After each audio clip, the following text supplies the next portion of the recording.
active kindly. Yeah. So feel free to ask your questions in any field. Anafanya music but anaweza kuadvise pia kwa soka for those who have dreams of becoming Messi, So yeah, we're going to start. Okay, so hi guys, once more. In line with our theme today, which is navigating the future with AI, innovation and influence, I'll just go straight to the questions. The first question is an open question. So, how did you, as an individual, get into whatever industry that you are in right now, and what made you stay?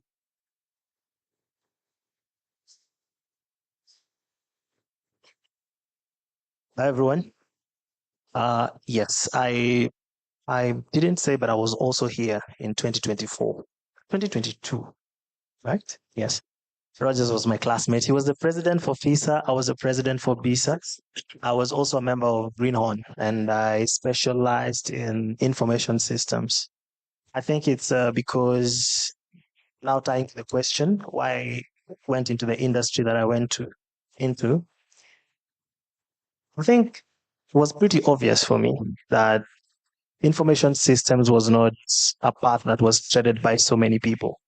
Maybe to those who are new to Lower Kabete, you know that the finance class, Robert Rogers class, had like almost 200 people. Counting had 100, 200 people. But the information system class only had about 11 of us. And we never even spoke to each other because we guys were just weird in our own ways, which was really cool. We just wanted to build things. So after that, I did software engineering at Moringa School. I went for Java. I wanted to build mobile applications.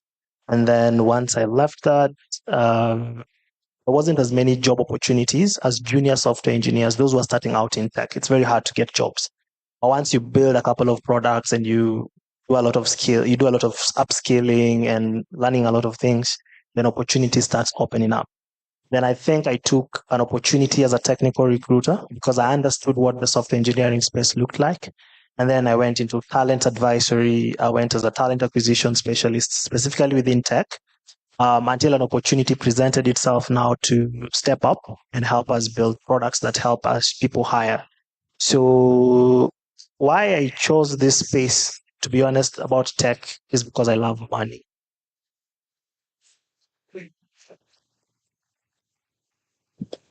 Guys, I'm kidding. It comes with money, I won't lie. But one thing that I also know that it comes with a lot of freedom. You hear a lot about programming languages, and they're just languages just like any other language, where you're able to express yourself. If you're somebody who's creative, me, I take some time, think through things, and I always want to express it. Sometimes when I'm convincing people that, do you know, you can actually build a product when you are in campus and start making money from it, they'll be like, no, wait, that is impossible. But I believe through Java, through Python, I can definitely express that. So why I love this journey or in this space is because it is the next thing, right? You guys realize right now when you listen to any products that are being launched, there's the artificial intelligence buzzword thrown all over. Literally, there's nothing in the software space right now. It's, oh, we are a fintech company that uses AI to do this. I listened to this and it was very funny when somebody talked about how a boy just sits down in his room and realizes that there's so many women in their hood who are buying pampers for their children. Then he says, okay, I'll build an app that helps you to order pampers to your place. And then they'll say, okay, now the app uses AI to tell you what kind of pampers is good for your baby and all these things. So you can tell a lot that there's so many things happening. If you realize right now, the most valuable companies are all, the race for AI is on. And you guys have so much time in campus, and that if you started learning about artificial intelligence as early as immediately after this session, I can guarantee you in the next 6-7 months, you could be one of the specialists at a company that is helping them make decisions as far as artificial intelligence is concerned. And this thing is not rocket science. So that is why I love my space. I think it's because it allows me to express myself. I can do anything that I want because there's no rules yet.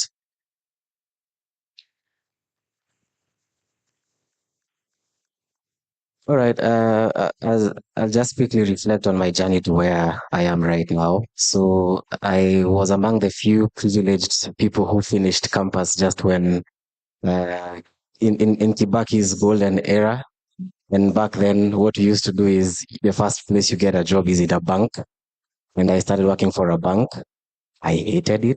I lasted 3 months and I simply quit because it wasn't my thing. And I was fortunate again enough to join one of the organizations that was sort of set me up for success to where I am today. And I worked for Deloitte for close to 2.5 years as a finance analyst in charge of payroll taxes. And I have to say back then technology wasn't as much. What we used to have then was just SQL databases and not too much AI as we are hearing today. I moved from there, worked for the brewing company EABL for close to 5 years in various positions, left there as a change and process improvement manager, moved into the NGO space, worked for Save the Children for close to 5 years as a regional change and deployment manager, basically in charge of deploying technology in the Eastern Southern Africa region. And that moved me to where I am now as a source to pay project director globally in charge of SAP. Now, your question on AI, I think this is the onset of the golden age of AI. You guys have the privilege again. It might not look as much, but you have the privilege of being the ones just at the beginning of AI. This is like 2000 all over again. If you guys love history and IT history, you remember in the year 2000, there was lots of IT companies starting up. Everybody was buying something in IT. Either you're buying a laptop, a computer, shares in a hardware company. And all the companies that you see as giants today have their roots in the year 1998, 2002. That's when all Googles, Amazons happened. Now we are in that age again because now we are going like to the second generation of computing, or maybe third generation of computing, where now machines are starting to learn. And this presents a very unique opportunity for you guys because what's gonna happen is you will be walking into an industry that's waiting to get answers that they don't have. Right now, as you mentioned, I don't think any organization globally can say they've actually been able to monetize AI. Everybody is still trying to do that. A month ago, I was fortunate to spend some time with some SAP experts in the US. And even SAP, a company as big as SAP, are trying to figure out how do we make money out of this monster called AI. We know what it does. Imagine having like a vehicle. Uh, you can drive it, you can drive around, but there's no Uber, there's no, the passengers need to be taken from A to B, but there's no way of, bringing in these passengers on board. That's where we are to the AI phase of the computing generation. And you guys, again, I cannot overemphasize, you have the opportunity. Some of the things that, you're going to be able to use when AI is actually monetized haven't even been discovered, haven't been invented. So you guys might be the ones to come into the industry and come up with the ideas to monetize this monster called AI. So take time, learn, sign up to online courses, talk to people, attend conferences like these ones where people are talking about AI, and spend as much time with this thing as you can because it's going to be really beneficial. In another 5 years, they project it's going to move from I think, $24 billion industry to around $360 billion industry. The numbers might be a little bit off, but you can imagine that kind of growth in 5 years, and you're getting into that industry, the kind of opportunities it's giving to you guys in this room. And don't limit yourself to just Kenya. Now the world is a small village. In our days, we were just focused on getting employed in Kenya. Now you guys have the opportunity to get jobs from the US while sitting in this room without any challenge, without any complications. So please take advantage of that. Yeah. Thank you. All right. So I started my career as an insurer. I have a master's degree in insurance. I worked for a company called AAR for 12 years. left, started my own business. In 2002, I registered a business called Resolution Health East Africa Limited. I sold it in 2017. I sold the Kenyan business in 2017, but we are in Zambia, Uganda, and Tanzania. And then it is the proceeds of selling Resolution Health that I became an investor, and all the other assets I currently own have come through having sold the business. When it comes to AI, my first experience, of course, was in the insurance space with AI chat boxes when we started about 5 years ago. We have since then moved a bit further. If you all understand the process of underwriting, in the days when I did insurance in the 90s, underwriting was we collect information from a paper that you've given us, the house you live in, what you drive, and all that. And then we would use our skills to calculate the premium based on the information you've given us. Currently, in like a place like Tanzania has moved ahead of us in the process of underwriting. If we insure your vehicle, we actually install a gadget that sends data to us on real-time basis. How you drive, where you drive, the speed, car maintenance, and all that. And that allows us to charge the right premium. And the premium is no longer the same. In Kenya today, you can say, I drive a Mercedes, it's 5 million shillings, it's 5 years old, and the premium is the same with the same person who has the same Mercedes. Currently in Tanzania, the engine that we use, your premium is very different, even if you're the same age, driving the same way, owning the same cars, the same age. That has moved. Call center management right now.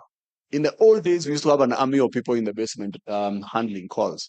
A lot of calls now are being handled by AI, and you think you're speaking to a human being. So that area has developed a lot. Underwriting of loans, it's another area. So we take user-generated data, analyze it. The system just analyzes it, and we are able to rate the interest rate that we can charge that particular person. I'm glad you asked for Diageo. Diageo has moved in the distribution space to give us tools to collect data from bars that we sell to predict what they are going to order, especially in the festive season. Previously, I'd have to call the owner of the bar and ask them, what's your plan for the next 3 months? But now, the process of from ordering to actually even setting up activations, it's all automated. And this is a process we've had to give people like your business to do analysis for us, to give us data to decide how we are going to design experiences. On the event side, you've noticed now, events is no longer you coming and seeing an artist on stage. There's gamifying, there's personalizing of when the time we are registering you or sending you an invitation, we already know. Especially if you attended an event before. Say you saw Diamond at Naivasha the last time. We have your data, and using AI, we can personalize your experience. We can even know that this is a target for VVIP. Usually, before we used to do email broadcasts, advertise, and assume that our core target audience plus outliers will buy. Now it's actually designed in a way that it's personalized to you as an individual. But my opinion, and I'm in my 50s, we have hardly scratched the surface. You guys, I can't even try and imagine how your life will be like when you see, especially how Kenya is not moving as fast as that. Places in the US where costs of production for experiential agencies has really dropped. The creative side, today most of the events that you're seeing right now being done, the creativity is done through AI, because you get data of events done elsewhere, and you try and you even use things like ChatGPT, and it will be able to help you in designing an event. We used to pay 22 years ago, the most expensive person in our business was a creative director who actually comes up with a concept. Today, that's probably one of the lowest cost items now. Execution of it and the commercialization of it is where now we pay a lot of money. So across the various businesses, we use AI. Why have I stayed?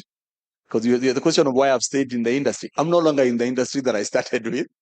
So I just consider myself an investor. I look for opportunities. If I find the opportunity and there's a market for it, then I put in my money.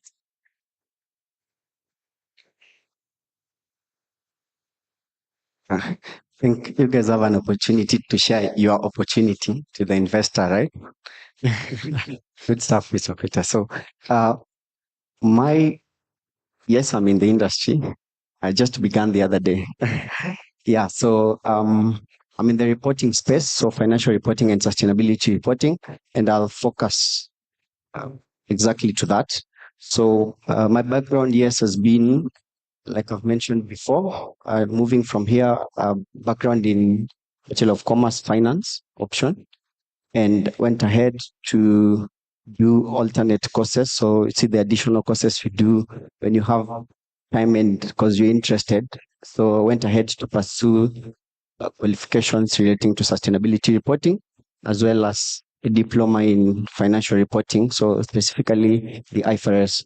Now, where does AI come in the context of what I do? And then I'll conclude with why I still intend to be in the space.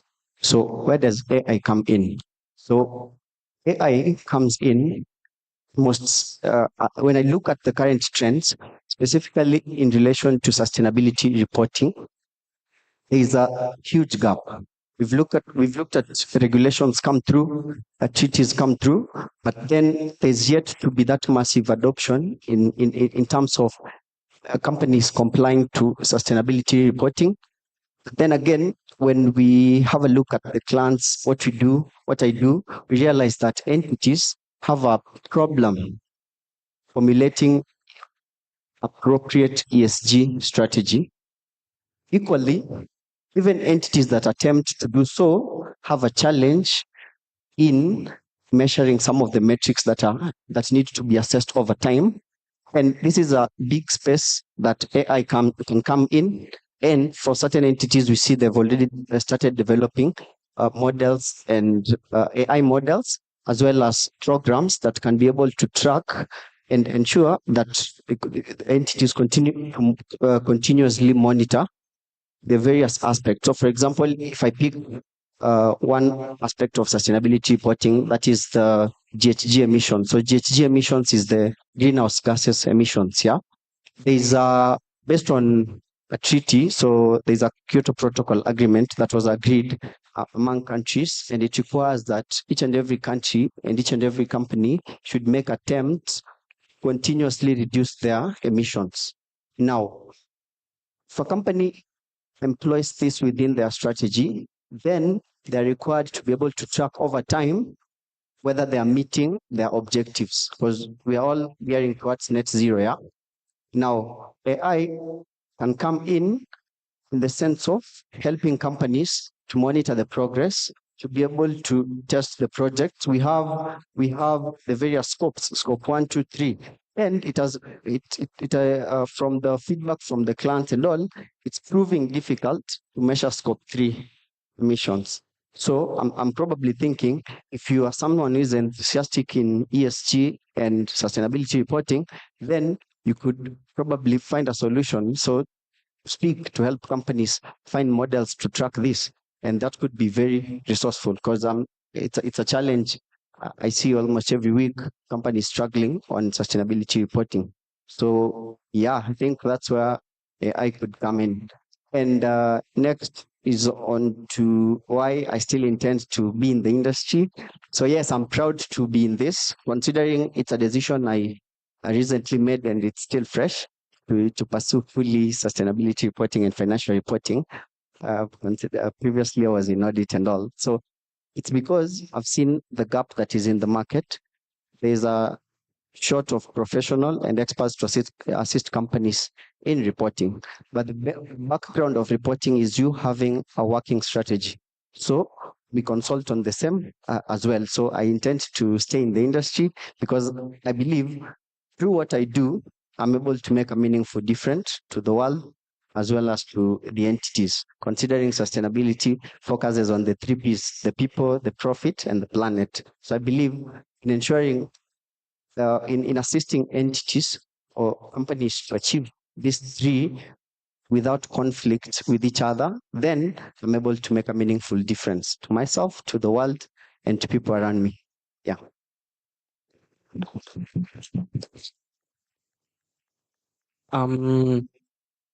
One time, my friend and I went to Acacia. It was a big church, and then there were 3 screens. So the camera accidentally moved to us when she was asleep, and it was Acacia. So when I see people giggling kwa screen, that's all I can think about, because I remember that time we were laughing so hard.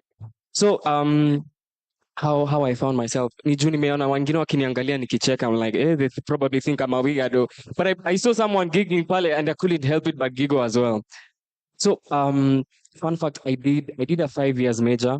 I was in Daystar. I did biomedical science, and then I graduated. I did my internship in Times Tower, Kenya Revenue Authority. I was doing I was a health and safety officer. I don't remember because I didn't even like it. It wasn't even a 9 to 5. It was like a 7 to 7. It was a 7 to 7, and interning at a government body, you're being paid peanuts if you're not being paid at all. So I did it for 3 months, and that's when I knew I could never do a 9 to 5. Never do a 9 to 5. And then the most beautiful thing about life is you can be anything at any point, as long as you're solving a problem. As long as you're giving a solution to a problem, you can be anything. You can be anything. So I began content creation in 2017. I was a freshman. It was out of boredom. I was just in my hostel. There was a go-slow in Daystar. I was in the hostel. Saizo, my folks were in Nyeri. I was like, there is no way I'm going to Nyeri, maybe. There is no way I'm going back to Nyeri. So I chose to stay back in the hostels. And that's how I shot my first video. And fortunately, my first video went super viral on Facebook. Facebook nilikuwa mimi ndio nasema. Anyway, I'm kidding. It went viral, and then I saw the reception was good, and that's how I continued. I did another video, and then as 2018 commenced, that's when I started like getting good engagement and getting followers on Insta, on Facebook, on every platform. TikTok wasn't a thing then. So in 2019, my grades were down. My GPA was almost ilikuwa inanusia 2.1, 1.9. Is it the same as public university, by the way? Oh, okay. Oh, the grading is different. Oh, I've never known. Oh, okay. Kwetu Daystar GPA ya 2 unapewa warning. 2 tena, that's a suspension. Another one, expulsion. Those people don't have nini. And I'm my character. I'm really my character. But anyway, I was in 2019. I took a break. I never posted anything on socials. So I went back to my studying, because you see, my vision from the beginning was mainly academia. I was to do my bachelor's, and then I do a master's. I wanted to do a master's in global health and policy, do my master's, and then get a job, probably where I go to study to do my master's abroad, come back Kenya, get a job, start a family, and be any middle class family man. But then life had different plans for me, because the more I evolved, the more I got new ideas. I can actually do this. I can actually do this. I can actually do that. And I'll say it again. The most beautiful about life, the beautiful thing about life is you can be anything and anyone, as long as you're solving a problem and as long as it's for the good of everyone. Yeah. So that's how I found myself in content creation, and I chose to stay because there is money. You talked about I like doing it because that's where my passion lies. I love making people laugh, and I love releasing my music. I am a creative. I am a content. I'm a creator. I'm a creative. So I love sharing my talents and my passions with people. You mentioned about loving money. Maybe I don't necessarily think loving money is bad. The Bible says love of money is the root of all. It is potential to be the root of all evil. You can love money, but it is potential to be the root of all evil. So I stayed because content creation is quite lucrative if you know your skill, if you do it really, really well. And everyone is talking about AI, so let me also talk about it. AI. People think content creation, you don't have to be serious, you don't have to treat it like your work. Let me tell you, whatever you do, inaweza kuwa hata si 9 to 5, but whatever you do, even if it's whatever solution you're giving to any problem, if you treat it like work, it's gonna treat you back the same way. If you treat it like work, it's gonna treat you back the same way. So being in content creation 2018, 19, 2020, 2021. 2021 was the year that hit me hardest. It's the brokest I've ever been. And I was living with my brother, na alikuwa ananirushia signals, ananiambia, hey, your time is up. Start looking for a job or a house. I was like, what am I even doing? And that's when I started to really get serious about content creation. So I started treating content creation as work. I consolidated a team, nikaunda red card, I had a system, and it's even better now because now I have a production team. I have like a whole team. And I'll say it again, whatever skill that you're doing, whatever thing that you have, if you treat it seriously as work, it will treat you back the same way. You don't have to, it doesn't have to be a 9 to 5 for it to feel like work. Whatever you do, even if you love it so much and that's where your passion lies, if you treat it as work, it's gonna treat you back the same way. And by treating you back the same way, I'm talking about even the kind of resources it gives you back, the kind of money it gives you back. It rewards you. It rewards you because now you're putting so much effort and energy and time into it. And then as I finish AI, I pay for Canva. I'm planning to pay for ChatGPT. My team and I use ChatGPT a lot. And I don't think people realize how big, massive of a resource ChatGPT actually is. It's a big resource, especially now that you're in campus. Think beyond ChatGPT just giving you answers for your assignment, for your cards, for whatever. ChatGPT, people are building brands, companies, organizations using ChatGPT. We are using ChatGPT to build big organizations. As long as your idea is thought through, very through, well structured, and then you feed it into ChatGPT, ChatGPT will give you an outline of how you can successfully execute it. And the funny thing is, ChatGPT, you don't even have to pay for it. Even the free version is even enough. ChatGPT is even the free version is even enough. There's even other AI resources like Claude AI. There's a lot of them, but I think the biggest right now is ChatGPT. It's the biggest, and the best thing you can ever do to yourself is leverage on it. Yeah, you can clap for me. Uh, I have a question for Mike. You are a content creator, but then if you look at it like right now, AI is even creating content. Like AI, sahi wanafanya hadi sisi tunacheka because they have some funny videos. You're also a songwriter, and currently AI inaweza andika wimbo. And then how do you feel about that? Like someone who's hapo ndo unapata chakula.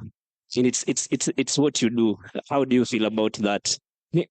As long as you're solving a problem, music, you're solving a problem. When I'm driving home, when I'm going home, I love to listen to some music. And if it's good music and you're creating it via AI and you're honest that it's AI, I don't think there's a problem, even for you earning from it. I mean, people are even, there are AI too, where people are taking links from YouTube. Like it could be like a 2 hours lecture, and then you take that link and then you paste it in another AI resource, and then it gives you a short video summarized. It gives you like a 1 minute summary of that whole video, and then they are posting it on TikTok, on Instagram. People are earning millions and millions of dollars, because that's how people are earning via YouTube, TikTok, and through apps like Facebook. AI. You know, the thing with AI is all you have to have is an idea. All you have to have is an idea. All you have to is an idea, and then you'll get the other thing will follow. And then the idea thing, nitaongea sana sahi sababu I won't stay here for long. The idea, everything starts as a thought, yeah? Everything starts as a thought. Hata hii kiti nimekalia, someone saw the need for a seat because it started as a thought. And then the desire to that he acted on the desire to make the seat, and that's why he made the seat. So take care of your mind, because that's where your ideas come from. I mean, have some alone time, meditate, see how you can get ideas, because as long as your ideas are good, sometimes you don't even have to have 100,000 or 200,000 or even more. I love money and I could do so much with 10 million right now. But I'm telling you, if your idea is, all you need is idea. All you need is an idea, and an idea becomes a vision when it's written down. So you write it, and then the more you see, the more you keep going back to that written idea, because it's become a vision, the more your desire to act on it will grow. And I feel like the universe will start responding by giving you more ideas to act on that idea. I know I sound like a spiritual, like a spiritualist, but I felt like I needed to say that. Yeah. Thank you. So next in line, if there is anyone who has a question up to where we are, anyone who has a question for any of the panelists,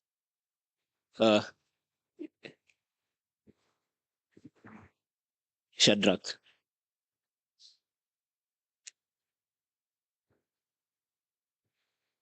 All right.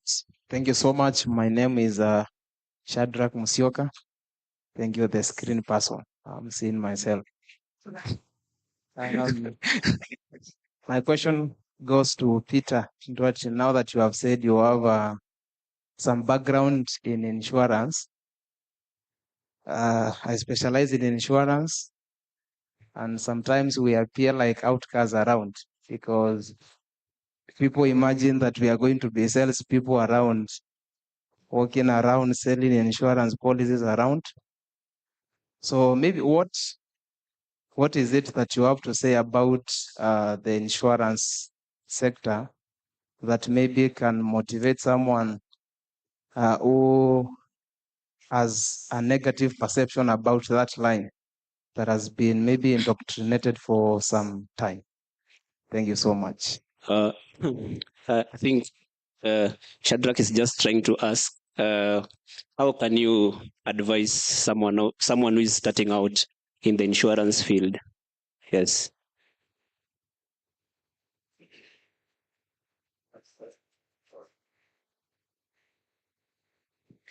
I started insurance 31 years ago. And if you see how far we've come in terms of opportunities for employment and growth, it's a whole different world. First of all, I tell you, I don't think there's a career as rewarding as insurance in terms of growth. There's a perception of insurance as being hawkers, and that's usually about life insurance. The way the world has gone now, risk is something that you have to manage on a daily basis. And the simplest form of managing risk is transferring it to someone else. And that's the reason insurance companies exist. When you think about insurance, please don't think about selling insurance. My belief, in the next 5 years, there will be no human being selling insurance. Insurance will be sold by technology, and it's already happening. So I would ask you to engage in understanding the back office of insurance, underwriting, claims management, actuarial, before you actually think of the commercial cycle that is being taken care of. So if I were you right now, if you're doing BCom insurance option, add to it. I don't know if you've heard of a company called Lemonade. Lemonade is the first insurance company that uses AI only, and there's no manual intervention. You're not dealing with a human being. The underwriting, the claims processing, the settlement is all done AI. So ensure that you learn about technology. You are in a generation that you have a lot of information in your hands. In fact, you walk around in your pocket. But a lot of us spend time on the technology side doing other things instead of seeking knowledge. I'm assuming most of you guys in your 20s. 20s is a time to gather knowledge, not to try and live my lifestyle. It's to gather knowledge. And of course, you guys are the microwave generation. You want to make money immediately. Money comes through time and resilience. So right now, be a sponge. Learn as much as possible. Seek internship. Volunteer in it. Adopt technology. The struggle we are struggling with in the insurance industry right now is innovation around product design. If you walk into an insurance company today with an idea of designing a product that will make them money, they'll get you in a minute. But if you're going to an insurance company to say, I can do anything, or nataka kuuza insurance, then you will die there. I sold insurance at the beginning of my career. Yeah. But I already knew from the beginning that selling is not what I want to do. And I started with the end in mind. I started with knowing that I'll end up owning an insurance company, because a lot of people used to laugh, including my own mother, because nowadays most insurance companies were owned by white people. And I managed to do it. I'm a good example. I've created wealth by starting an insurance company where nobody ever thought. And then think about innovation. I wrote the first policy in Kenya for HIV/AIDS. That's my legacy. All the insurance companies are doing AIDS now. When I wrote it, I wrote the first maternity product. Can you imagine physiologically in the 90s, a woman couldn't go to an insurance company and buy maternity cover? So there's a lot of things you can do in the insurance space that can because we're talking about money, that can give you a lot of wealth. Yeah. I can talk to you after this also. Can I ask you a question? Please go ahead. On top of that question, I just want to know your standpoint on this. Because now we're in an era where people are insuring anything. Yes. Someone was selling me a policy. Yeah. A friend of mine was telling me he has insured Jesus, Yes. insured his iPhone, Yes. insured his MacBook, Yes. insured his iPad. Yes. He has insured his soundbar, Yes. all his home equipment. He has insured an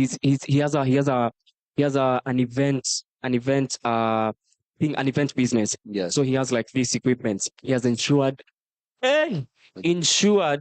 all those equipments. Right. So just want to know like what's your standpoint on that in regards to his question. Okay. So in East Africa especially, we have low insurance penetration as a percentage of GDP. When you hear people saying low insurance penetration, people think it's the number of people insured. No, it's as a percent. Kenya is now 2.8%. We only spend 2.8% of our GDP in insurance, still in the billions. Now, there are places in the world you can insure your nose. You just say, I just want to insure my nose because it's of value. Yeah, you can. In Kenya, we haven't reached there yet. Our Kenyan risk appetite is, so for example, you have an iPhone 16. Someone saw you with it. They come to your house, they break in, you've already insured that phone. They're coming for it. They don't find it, but they find your TV and take it, but you haven't insured your TV. So it's anti-selection. So that's the reason why you're told, insure your house and the contents, including blankets and clothes, insure those. And then you get an all risk cover for the technology you're working around, your gold, things that are getting out of the house. And the premiums for those things are very, very low. You can pay 10,000 bucks to get a 1 million shillings cover. You get.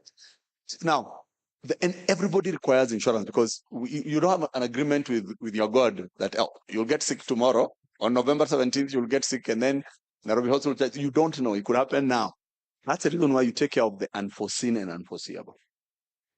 One last question. You can ask. It's One okay. last question. And I'm asking something I can talk about is insurance. And I'm asking on behalf of these guys. Okay. Probably there's someone here who wants to be a creator, who wants to be a creative. Yes. How can they leverage on insurance as well? How can I ensure I am a creator? I think one of them is insuring my equipments as well. Yes. Are there any other ways that I could probably explore? Yes. Or I could get insurance?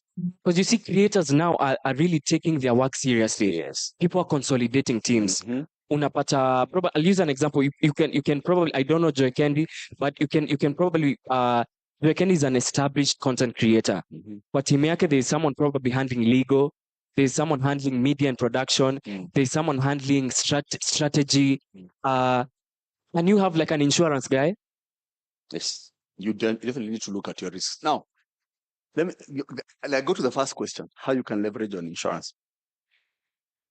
So I mentioned I'm in 7 businesses.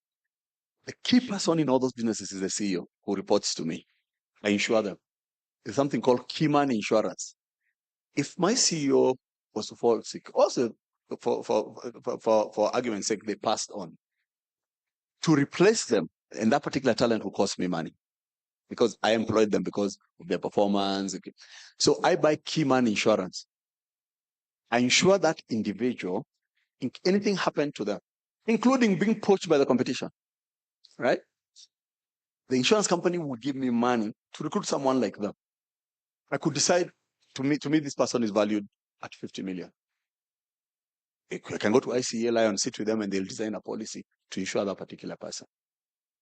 But in life, you cannot insure something that you have no finance relationship with. So I can't insure you, for example, even though I love your content. Okay. But if I employed you, I have a right on your life, so I can insure you. So we are heading there. Where Tina Turner had insured her legs for $70 million because that was one of her selling points. So at this particular point, insurance development is moving as fast as AI. I look forward to the day that in Kenya we'll have the first AI insurance business where you don't have to worry about that issues of going to sell. That is going to happen.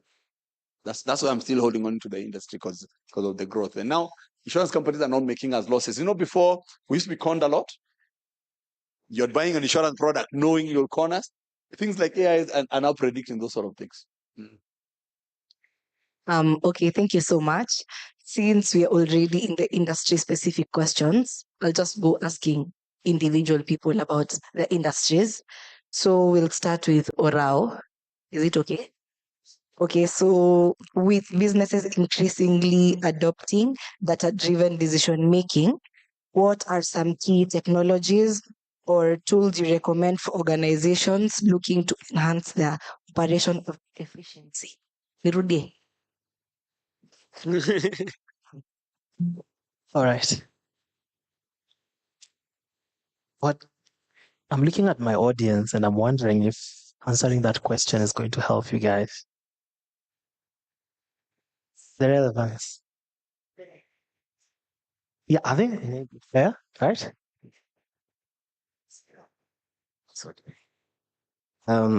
Just to put some content, context. AI, if you understand it, is driven by data, right? We all agree that. And data is what we are producing every day. You show up here, Google tracked your way here, you check in somewhere with your thumbprint or something like that, it's tracked. Those are data points, right? Most organizations today, and I speak this out of experience, have data that is not structured in a way that you can add machine learning on top of it. So you have to first of all go back, clean it up, and I'm sure you spend a lot of time doing that. Clean it up, then you can build AI on top of that. Now, for this particular audience, I think there's huge opportunity. If you can spend some time understanding how data structures work, how data is structured, just high level, you can even use Excel to understand how this piece of data can relate to this other piece of data. Simple things like, VLOOKUP, if you're a little bit more adventurous, VBAs, that understanding how that comes together. Highly likely, if you're going to get employed, your job will be clean up data. There's a 95% chance that the first job you get will be to clean data. If you can preempt that learning, go into organizations already understanding how data works, how it's supposed to be collected, how it's supposed to be structured, then I think you give yourself a huge advantage over anybody else trying to get into the industry when you actually go together. So I think that's one piece that you can invest your own time in, understanding data structures, understanding how data works. And then if you can go the extra mile, understanding then how do AI engines come on top of this data and start consuming it. If you're even more adventurous, go to the data points. How is this data being collected? For example, he mentioned about how Diageo collects, bar data. I was fortunate to work on that project actually at some point in my life. And one of the biggest challenge we had was, okay, you're in a bar, say bar next door, you've ordered for a Johnny Walker Black. How does that information get back to Diageo for them to decide bar next door has sold 2 bottles of Johnny Walker. Can we deliver that tomorrow without even any salesperson? Now, if you can crack that piece of, pain point, yeah, as this audience, ideas are there. You're not, information is not limited to a particular set of people. Now it's available to everybody. If you can figure out how then do I tell Unilever that they've sold X number of items in a particular outlet, they need to deliver the same X number of items without having to spend any money on marketing and sales, then you're acing it. Yeah. Thank you so much. I think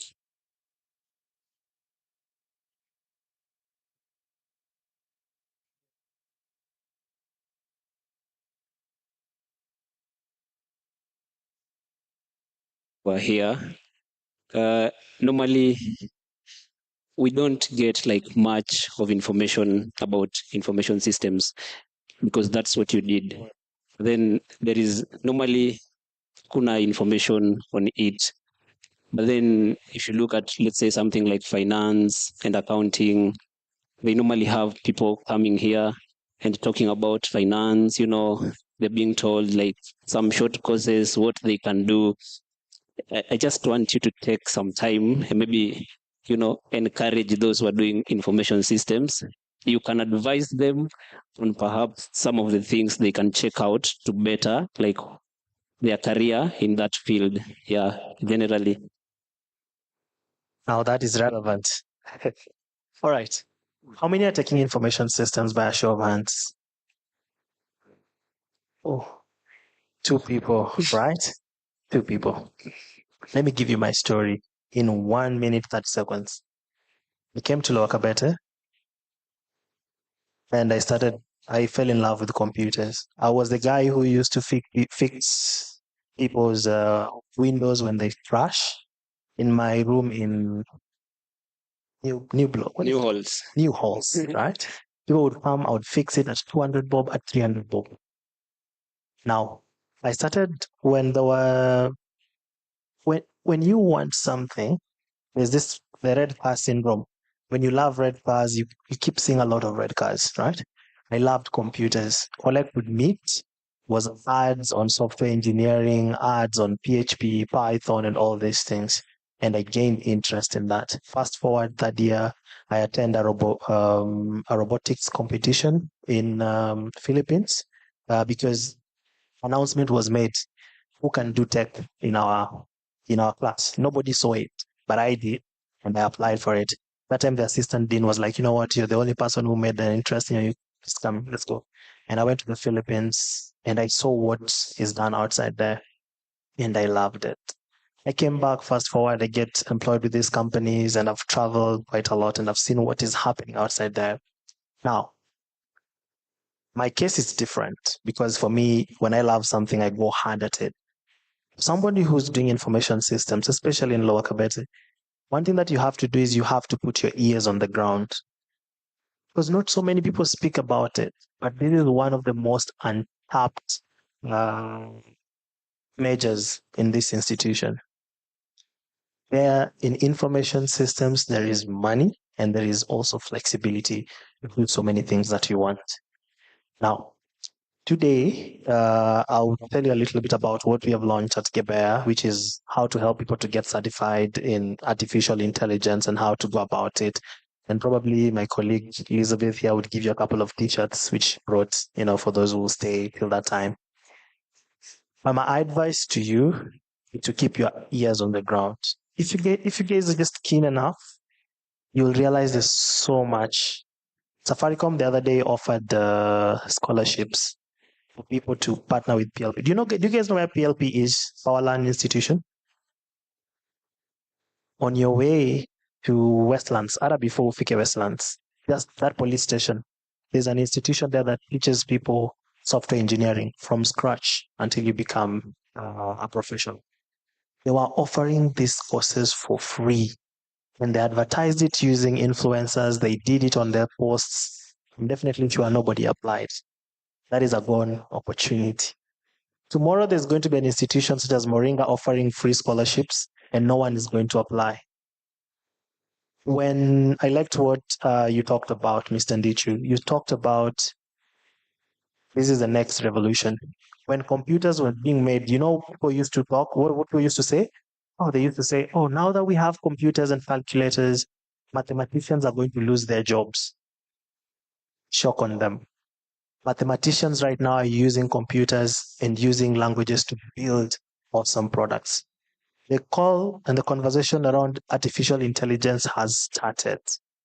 People are talking about it. You had Mr. Peter. Everyone is talking about it in insurance, in content creation, in health, in finance, in accounting. Then there is you who thinks that I'm going to finish school with my commerce and walk into an institution 4 years later and tell them that, hey, I am the person you've been waiting for. They're not going to work. They're not going to hire you. Let me give you one single example of how people do things out here. Now, this is me putting my talent specialist hat and giving you an example. Imagine yourself in an elevator with the CEO of Safaricom, Mr. Peter Ndegwa. And mnaenda mpaka floor 14. And you guys are at floor 4. What do you think you can tell this gentleman that can warrant you a next conversation with him or a job on the spot? Let's maybe take, like, maybe you're a network, was it a telco? Let's maybe think that you're a network engineer, somebody who's studying to learn about networking and telecommunications. This is what I would do, because I know I only have 30 seconds. If I was to ask this question, I don't want to try it, but if I was to ask you, I know the first thing you'll say, hi, I am Wycliffe. I'm from Luakabete. I'm studying finance, and I'm also learning about telecommunications. I wanted to know if you have job opportunities at your place. CEOs don't even know they have job openings. Even my line managers, sometimes they don't know. But if I was you, I would say, hey, Mr. Ndegwa, my name is Wycliffe. I'm learning telecommunications engineering. I realized mostly on Twitter, at 9 a.m., there's a lot of noise about slow internet speeds around Lake Turkana. I'm not sure what your team is probably doing about it, but from my own analysis, I think it could be because of this, and that. That only took me 15 seconds. But I'm definitely sure it hit that man so hard. And these are things you practice. You practice by coming to events like this and listening to people who have been in those spaces, right? When you're in your room and you have a big mirror, I know ladies love big mirrors, right? Gents, we also do too. When you have those mirrors, you practice questions that are asked in interviews, like, tell me about yourself. Nani ashaenda interview hajaulizwa, tell me about yourself. You'll always be asked that as the first question. If you knew about yourself, you wouldn't talk about things that are not you. But since you've practiced this over and over and over again, you'd be so good at telling people about yourself. Guys, if you gave me a chance to tell you about myself, I would tell you about myself and you'd hire me. And you need to work on that. So for the information system student, you have to continue listening, take up on opportunities that come your way. There are always going to be links on social media, on company websites that are offering free courses. Take up as many courses as you can on artificial intelligence. Go to many events as you can. Right now, there's a free event today at Antler, which I'll be attending. Just letting you guys know. And people will be talking about the tech space.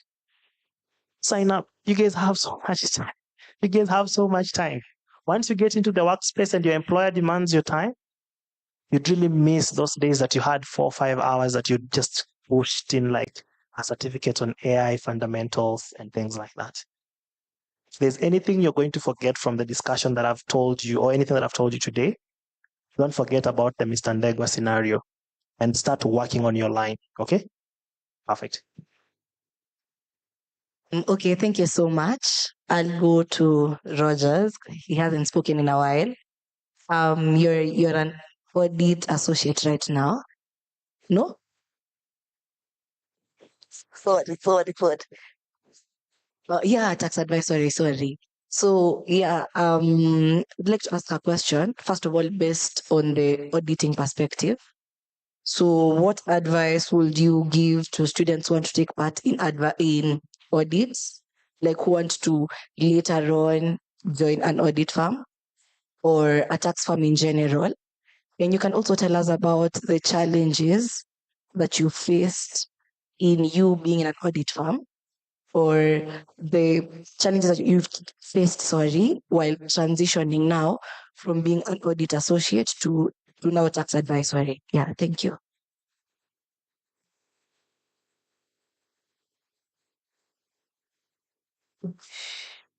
Hi, everyone. Happy to be speaking again. Yeah, so first about the challenges and what I'd tell a student who would like to join here. So I think it boils down to your individual leadership, how you lead yourself as an individual, because you have, just like Wycliffe is saying, you have the time, yeah? It's a luxury that students have that sometimes they don't realize how important it really is. Because, for example, right now, I'm skimming through my schedule and I'm looking at certain programs that I'm set to study on because there's a client work I'm supposed to deliver and I have like a skill gap on it, but it's coming up in a few weeks, which means I have to go upskill so that I complement the knowledge that I actually have to deliver what the client expects. Now, if I were you, I'd be adaptable, which means I'd look at myself and look at my interests. Like, what do I really want? Not everyone wants to work in a consulting firm, audit firm, and all that.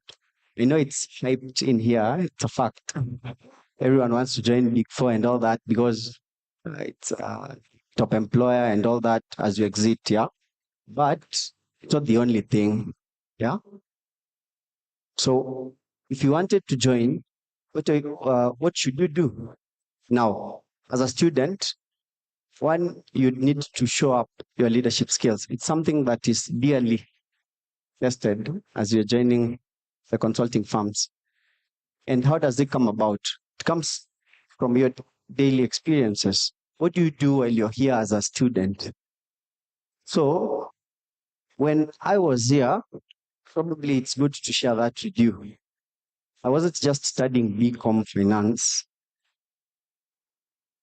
I left as a president for finance and investments students association. Yeah, but it doesn't mean I got there in my fourth year.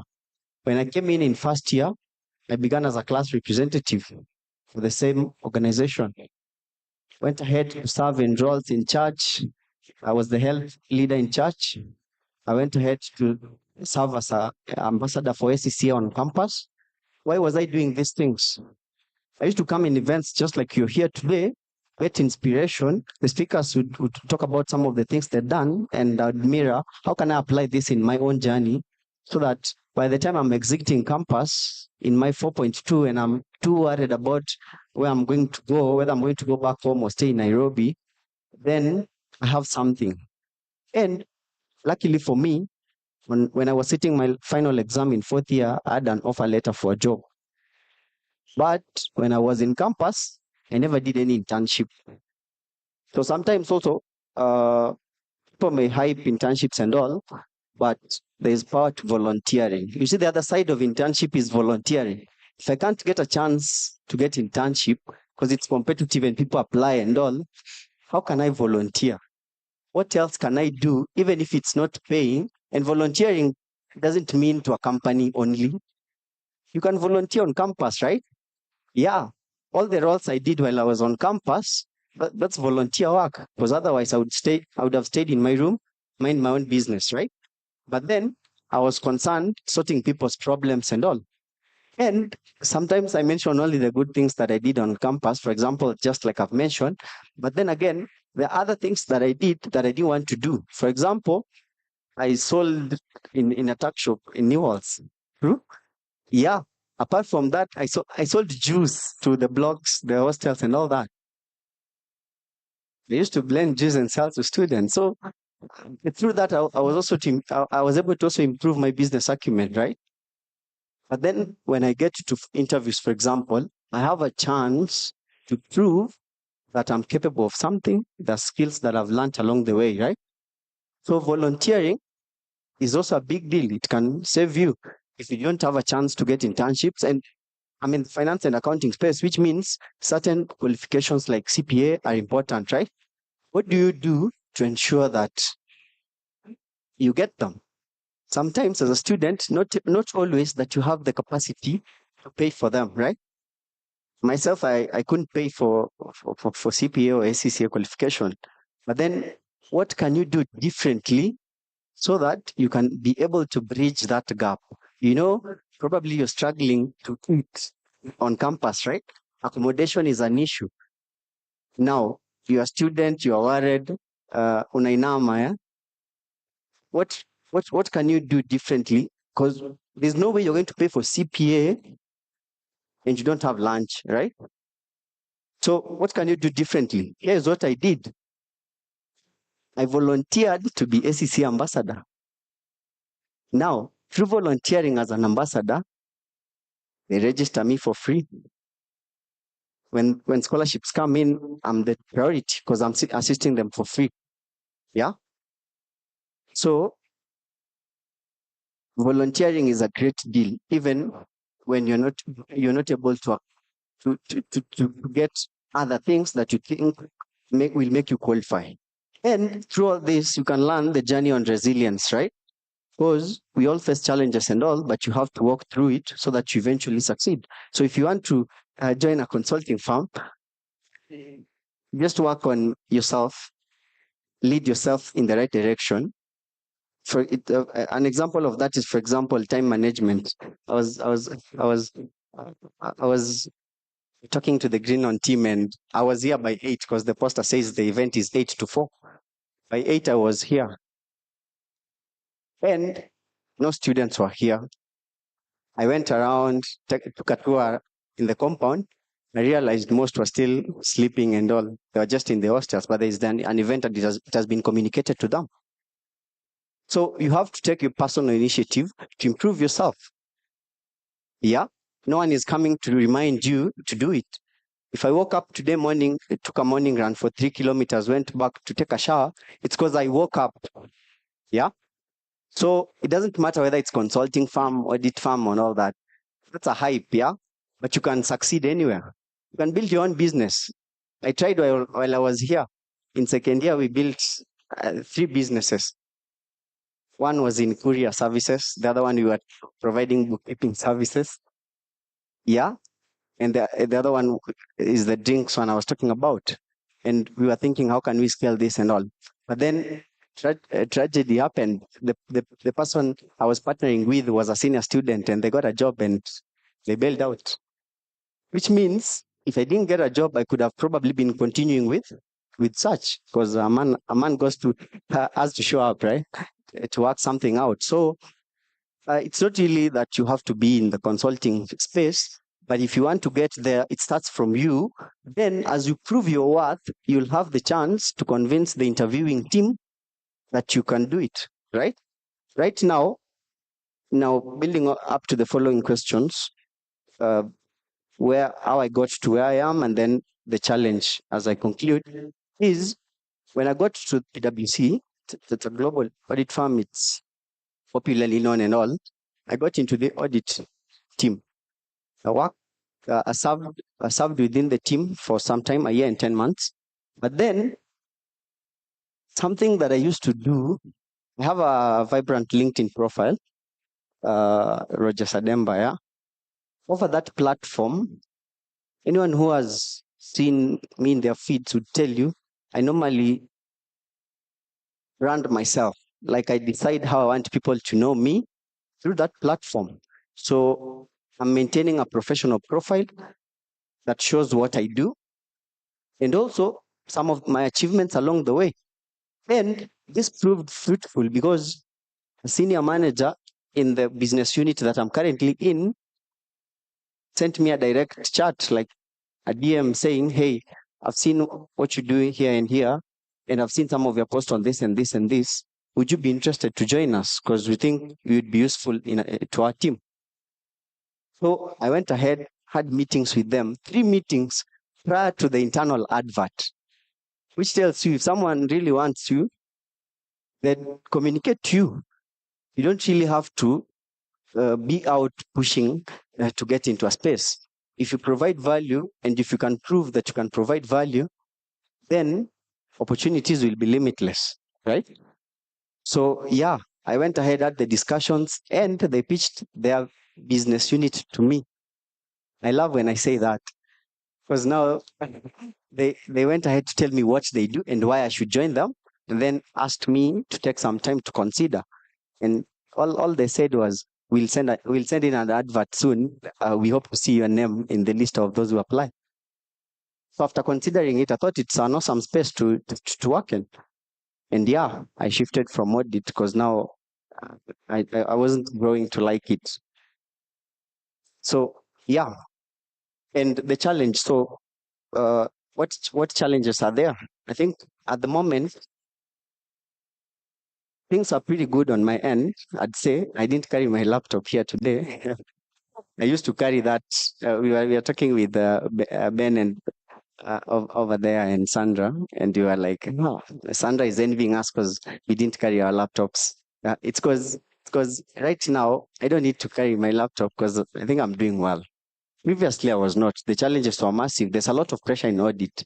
But then if you look at the whole type of work that you do, it's very difficult to identify the real impact of what you do and also your growth as an individual. So even as you look forward to joining the consulting firms, there are several departments that you could watch out for. It's not a must that you have to get into audit and all that. Yeah.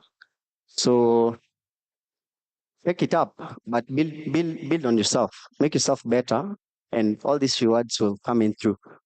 Yeah. Thank you so much. Because of time, I want to give this opportunity to any student who has a question to the panelists so that CGBwe, then we can finalize. Oh, let's start again.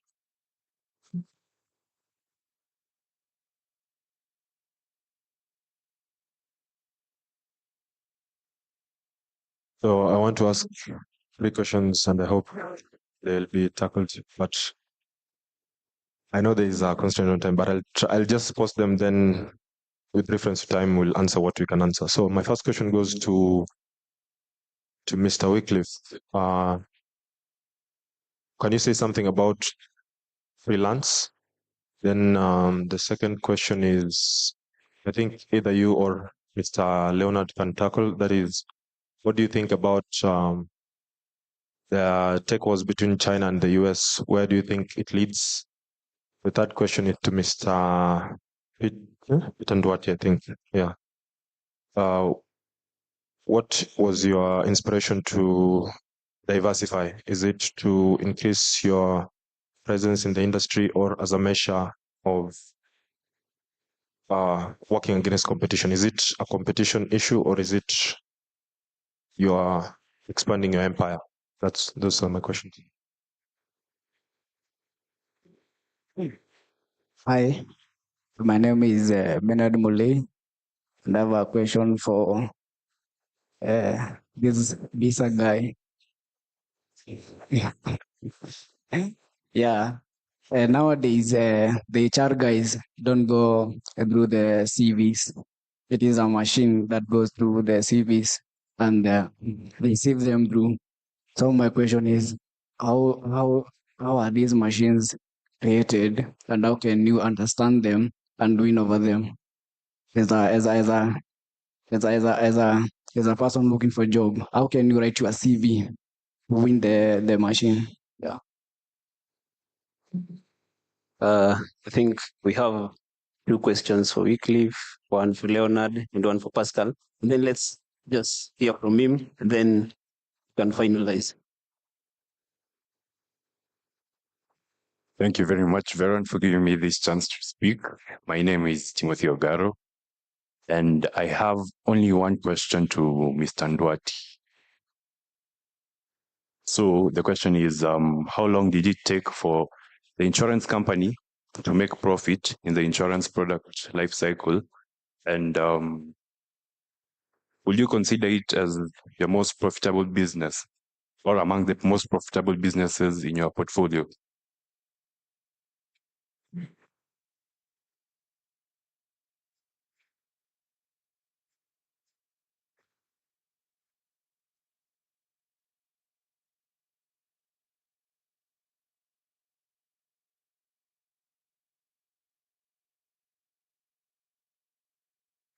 Good afternoon. My name is Rick, and my question goes to Mr. Ndwati. You say that you run 7 businesses, and thinking about it in this aspect, whereby we've all come here, over 400 students. You can say the market, the job industry is somehow saturated and all that. A lot of people are going out looking for jobs. You've said you can venture into your own thing. Someone has mentioned they used to sell juice, but when you look at it in that aspect, when you're now an adult, you have your own family, you can't say you'll do that to feed for them. So how would you advise us to stand out in order to be able to navigate the job opportunities and all that?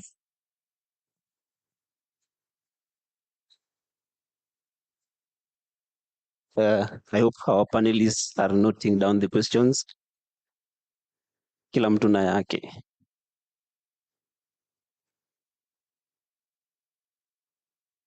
Hello, my name is Angel Nyaitaha, and my question goes to Mr. Wycliffe.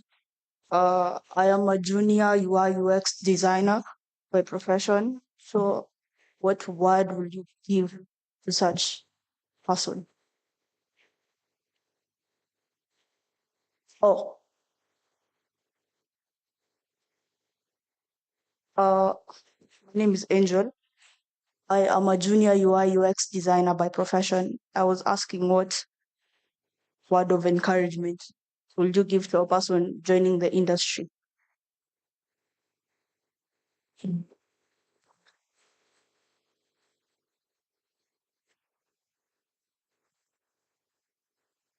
Hello, my name is Chris, and my question goes to Rogers. So I've heard you speaking about sustainability, and you said 3 spokes of a mission. One in particular, spoke 3 is, you said it's somehow, there's an issue with it according to metrics and all. And you said there's an opportunity when you're dealing with AI to solve that particular problem. And I would love if you can expound on that. The spokes, what do you mean by the spokes, and what exactly is it that needs to be tackled on that area? Thank you.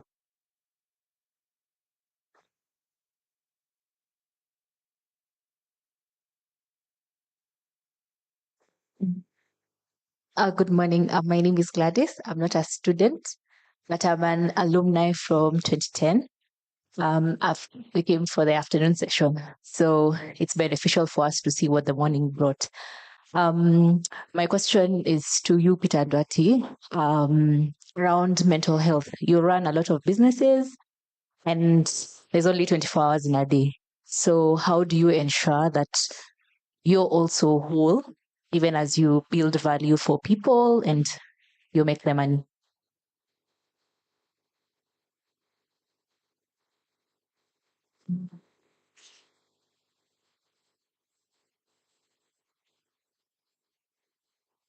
Unamtami back.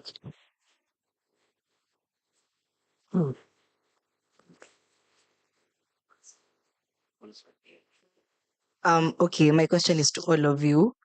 Depending on the industries that you guys are in, what advice can you give to someone who's starting out, depending on the industry that they'll choose? Okay, before we get the responses from our panelists, I'd advise them to take the shortest time possible to tackle the questions. Yeah, because of time.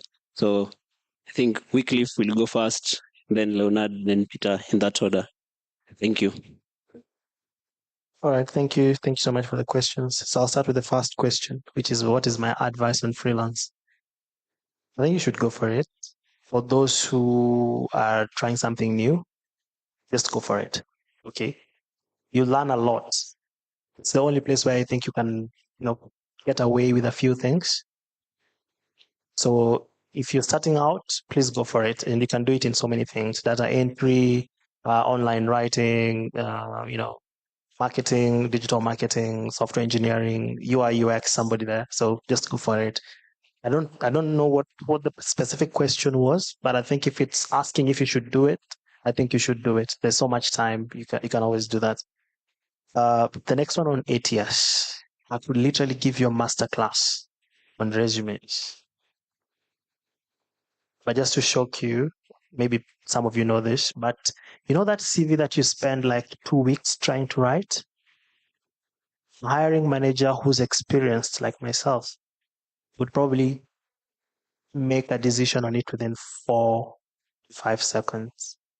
By just looking at it like this, I'm just like, no, no, no, probably this one. So that is how serious your resumes should be. Okay. So there's quite a lot. I think please go check my LinkedIn account. I have an entire write-up on ATS friendly CVs. I've written something about just some of the things I wish I would have done differently if I was to rewrite my resume again. I know probably somewhere you have enthusiastic somewhere in your CV. Everyone in Kenya does. It's okay. Your ID number, your marital status, your PO box. Go read about that. Okay. So much information that we have in our CVs that don't really, tell more about our skills and our experiences, but just to fill the pages. So there's quite a lot that you can do with that. To my friend who's doing UI UX, I'm so excited to know that you're actually doing this in the midst of people crashing numbers. Now you also get some time to, experience something different.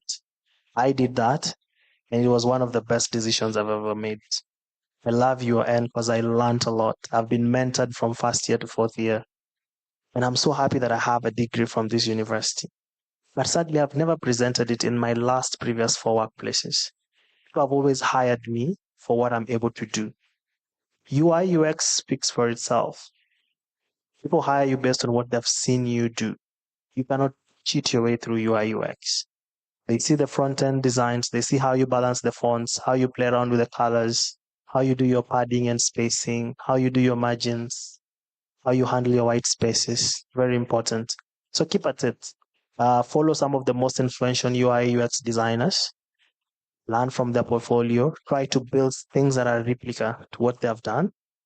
It boosts your portfolio. Because as a UI UX designer, people ask you to show them the work, not what you can say. Guys, if you want to get into the industry that is tech, digital marketing, UI UX, software engineering, communication, telecommunications, and all this, you got to start working. That laptop that you pressurized your parents to buy for you, just for you to come and watch Game of Thrones season 1 to 24, that is not the best way to go. Use that and download the Visual Studio Code. Write your fast HTML. Write Hello World. Guys, there's so much events. Google developer just recently did an event here that was free, where they brought the best engineers across the globe. And they spoke to people. They showed the skill set. Go there, get inspiration, come back. When you've just done your supper from 7 p.m., and you still feel like you have some energy, go to YouTube, go to Coursera, learn something new, and build it. One build at a time, one line of code at a time. By third year, just like myself, you might find yourself in an organization working and very successful. I wish you all the very best, and it was nice to speak to you guys.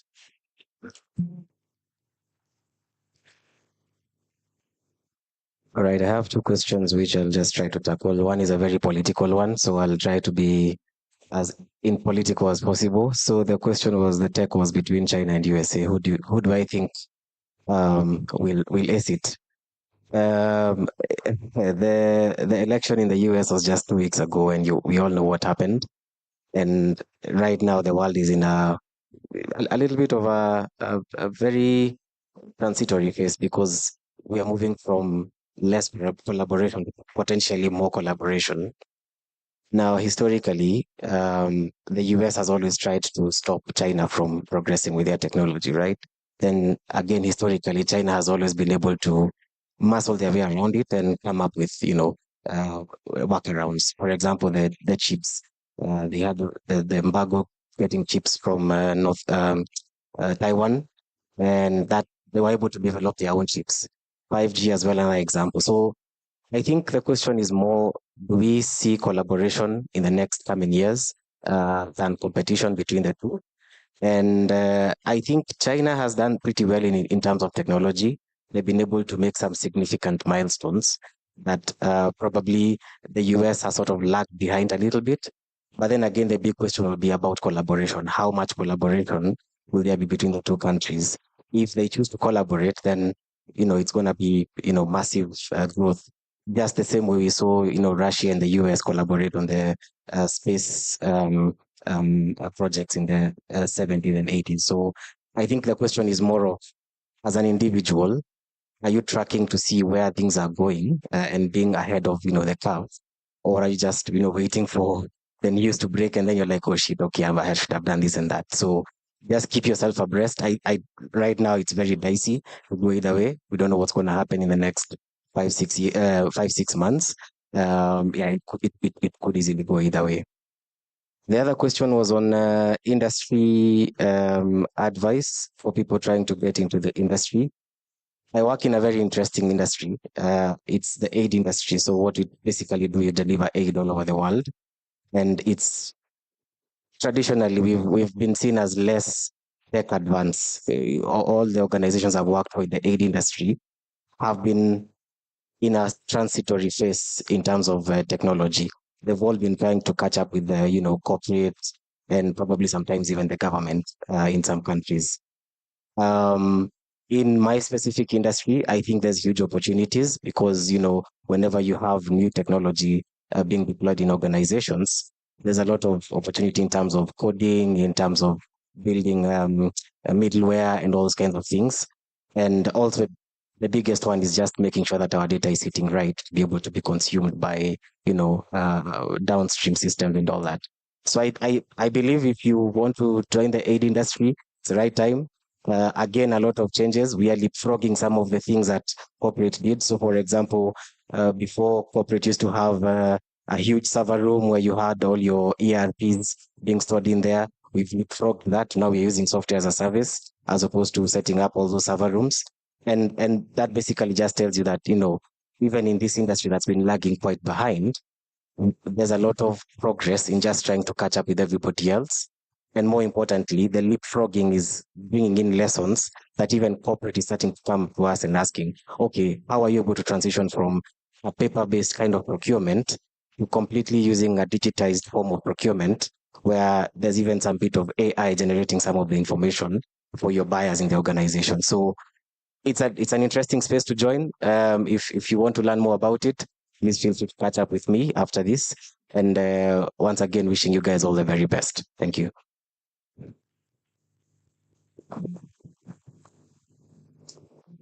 Thank you for the questions. The first question was my decision to diversify. When I started my career, I thought I'd spend my entire life until retirement in insurance. This shift and share thing you're seeing now was mooted by Charity Ngilu in 2002. And I started my business in health insurance, and I was a pioneer in the industry. And at that time, when we looked at how the government wanted to design the health insurance, the universal health insurance, it was going to kill the insurance industry. In that, even now, the way it looks, a lot of employers are in a position where they're asking, do we still need to buy health insurance? I chaired a board meeting yesterday afternoon where the question came. And of course, because I'm the subject matter expert, everyone was asking me, what do you think? I said, it's a wait and see. If SHIF works, health insurance companies will be top-up insurers. They'll still thrive. Places like in the US or in the UK where they have national health insurance. People like Bupa thrive of selling up top-up, travel, and all that. Anyway, so for me to survive, I started looking around at what other opportunities are there based on my experience and skills. So there was nothing dramatic. If you look around you, there are so many pains and problems that human beings are going through. You don't notice them. So my approach to diversification is the opportunities are around me. Recently, one of your former presidents and I have gone into distributing Pepsi. How many of you in this room have ever drunk a Pepsi or Mirinda? Okay. Pepsi has 0.98% market share in Kenya today. This month, in November, we've just started selling. In fact, I don't know, is Andrew here? Oh, he's here. Andrew is your former president. He's now my business partner. We're selling Pepsi. We have done this with 40K. We've sold 40 Gs. It sounds like nothing, and actually I'm worried. But if someone in this room today came and gave me an idea how I can sell a bottle of Mirinda to all of you guys every single day, I'll give them a job immediately. You understand? Now, how did the Pepsi conversation come? Pepsi started advertising in August. I know Pepsi has come into Kenya 3 times, and twice they have failed because Coke are giants. But if you go to countries like Uganda, Pepsi is bigger. If you go to Tanzania, Pepsi is bigger. If you go to the US, it's 50-50. India, Pepsi is bigger. I would, if I sit in this business the next 5 years, and if we can even capture 10% of what Coke has, I'll make billions. So there's an opportunity that I have seen, and it was a conversation in a bank. I was at Equity Bank chasing money, and the guy sitting next to me was talking about how his father has come into Kenya and gotten the distribution, the bottling of Pepsi. And I went and approached him. I asked him, how are you going to distribute? Because I'm a distributor. And he told me, we still don't know. So I went in at the ground floor. I'm certain in the next 1 year, if Pepsi does as well as it's intended to, it will be very difficult to become a distributor. But because I went in on the ground floor, I could control a lot. That's how my approach to diversification. I made mistakes in diversification. I've lost in 2 industries. An airline, which I lost a lot of money, and manufacturing. Those are 2 areas that I went in and I lost money in a bit to diversify. And it hasn't stopped me because I made those particular mistakes. So opportunities are there. The opportunities are around you. You just need to identify them. There's a question of how long the insurance company took to make profit. 18 months, we broke even. Yeah. But I knew the business was doing well on the 4th year. My objective to start the insurance company, by the way, didn't come from a very noble idea. I wanted to beat my employer. That's it. I wanted to compete with AR and beat them. And when I passed their size, I didn't even realize, because by then now the business had grown. Is it my most profitable business? Insurance is not that profitable. But it's the business that I've been most successful with. I mean, it's an open secret. It's on Business Daily. I sold the business for 1.7 billion in 2017. If I held on to it longer, the company no longer exists. It was taken over by the government. The new people who took it over collapsed it. But if I held it longer in 2017, from 2017 to now, maybe it would be worth, I don't know, 4 billion. My approach to any business that I go into is to sell it. I'm not doing this for my kids and legacy. So from the day I started the business, I put processes and systems to sell that someone coming into the industry can come and acquire, even these distribution businesses that I do. But to answer profitability, my most profitable business is actually TB distributors. We are the 3rd largest. This year we are going to do 4 billion. So it's business where if I thought 20 years ago that I should sell alcohol, I should have done it. Then maybe now I'll be number 1. But the opportunity for the business to be acquired, insurance is easier. Resolution Tanzania, like by the next 5 years, I will definitely flog it. I'll definitely sell it. And even now, even though we are number 5, I still want to grow, get to that number 1 too. Because any international player coming into the market normally look at number one and 2. Navigating the job market. So I'm 55 years old. So right now, I never understand. I cannot, there's a lot of things I don't understand about the job market. You mentioned the last time I wrote a resume, maybe it was 20 years ago. And I never get involved at the job level unless it's a CEO, okay, or someone reporting to the CEO. That's why that's okay. So the advice I'll give you as someone younger and starting, the advice that I'm giving my children. My last one is 22, and she's just gone into the job market. She started working in November last year, and she's going to graduate school next year. There are two areas that I'm telling her to make sure she understands. He spoke of sustainability. ESG. Guys, please understand what ESG is. Start engaging with with ESG now. We in large corporates now, when we go to a bank to borrow money, even before we make the application, they ask you, give us your ESG audit, which is what these guys are doing. What's your how are you? What's your approach to sustainability? How are you engaging with the environment? Get into it. There are very few skilled people in an ESG space, and that's the future. In places like the US, every company has to submit to a regulator that their ESG audit. That's one. The second one is the conversation we've had here. And not just AI, technology, and how does technology build efficiencies? How does technology come in and lessen human pain? The third issue is, apart from you, none of us is doing what we studied. Okay, so, and I know this is controversial. Don't die holding on to a degree course that was selected to you by JLB. Okay, take that as your foundation, because sometimes now you can't get a job without a degree. But do not say, "Oh, I did finance, so I need to look for a job in finance." Open your mind to other things. You saw Mike Mushiri here, who said he's making money from content creation. Okay. I need to tell you a story, and you can Google and find it. When Facebook, I saw Oprah talking about she has just joined Facebook. And I just went online and I Googled Facebook. I was the first CEO to join Facebook. And I was interviewed by Nation Media Group. In the middle newspaper, they're asking, why are you on Facebook? Because at that particular time, Facebook was for young people. Guess the demographic that is growing fastest in Facebook right now? 65 years old. I'm not even on Facebook. I left Facebook a long time ago. The problem with us at a particular time is putting blinkers and deciding, okay, better campus, I did insurance, I did finance, so my future has to be there. I used to look down on alcohol sellers and how it has shocked me that that's what I do. That's my life. My mom is a Christian. You can imagine what she tells me when she comes to my house. Right.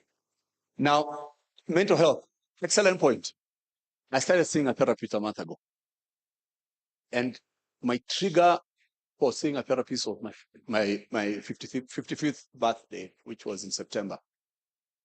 And you know, as African men, we think, watu wamechizi ndio wanaona therapists. I've had physical pain, you know, as you get older, your body doesn't respond. I'm an athlete. I used to play rugby for Kenya. So I started having something called hapa na hapa syndrome. Unaona daktari, you're feeling this pain, you're feeling that pain.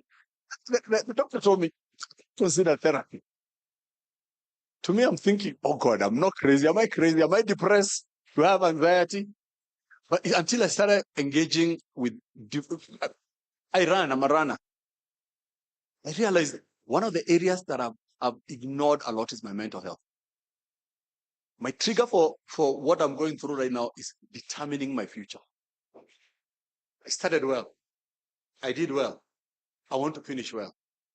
Every entrepreneur will tell you their biggest fear is their legacy. What am I doing? How will it end up?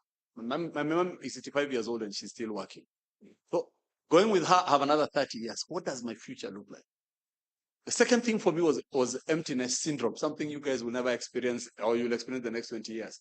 When my last born told me, Dad, I am moving out, I went through a phase of emotions that I never knew. You know, when you get kids, you start thinking they're going to be around all the time. And she told me, oh, I don't need help from you. I found an apartment, I'm moving. Still haven't dealt with it. Now, when it comes to leadership as a chairman, all the calls I get are fire. KRA has raided us. We've lost an account. The bank has rejected an application. Our senior most person has left. I do not expect to get calls or positive things. Rarely do I get calls, oh, we won an account. Yeah.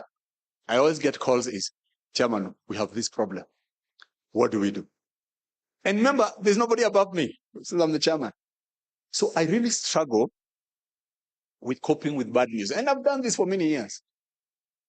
You guys all know that there's a 3 a.m. darkness that comes. And a lot of us, when you have problems, worries wake up at 3 a.m. You wake up, you open your eyes, and you find your problems waiting for you. In Kenya, we romanticize entrepreneurship. It's not that romantic.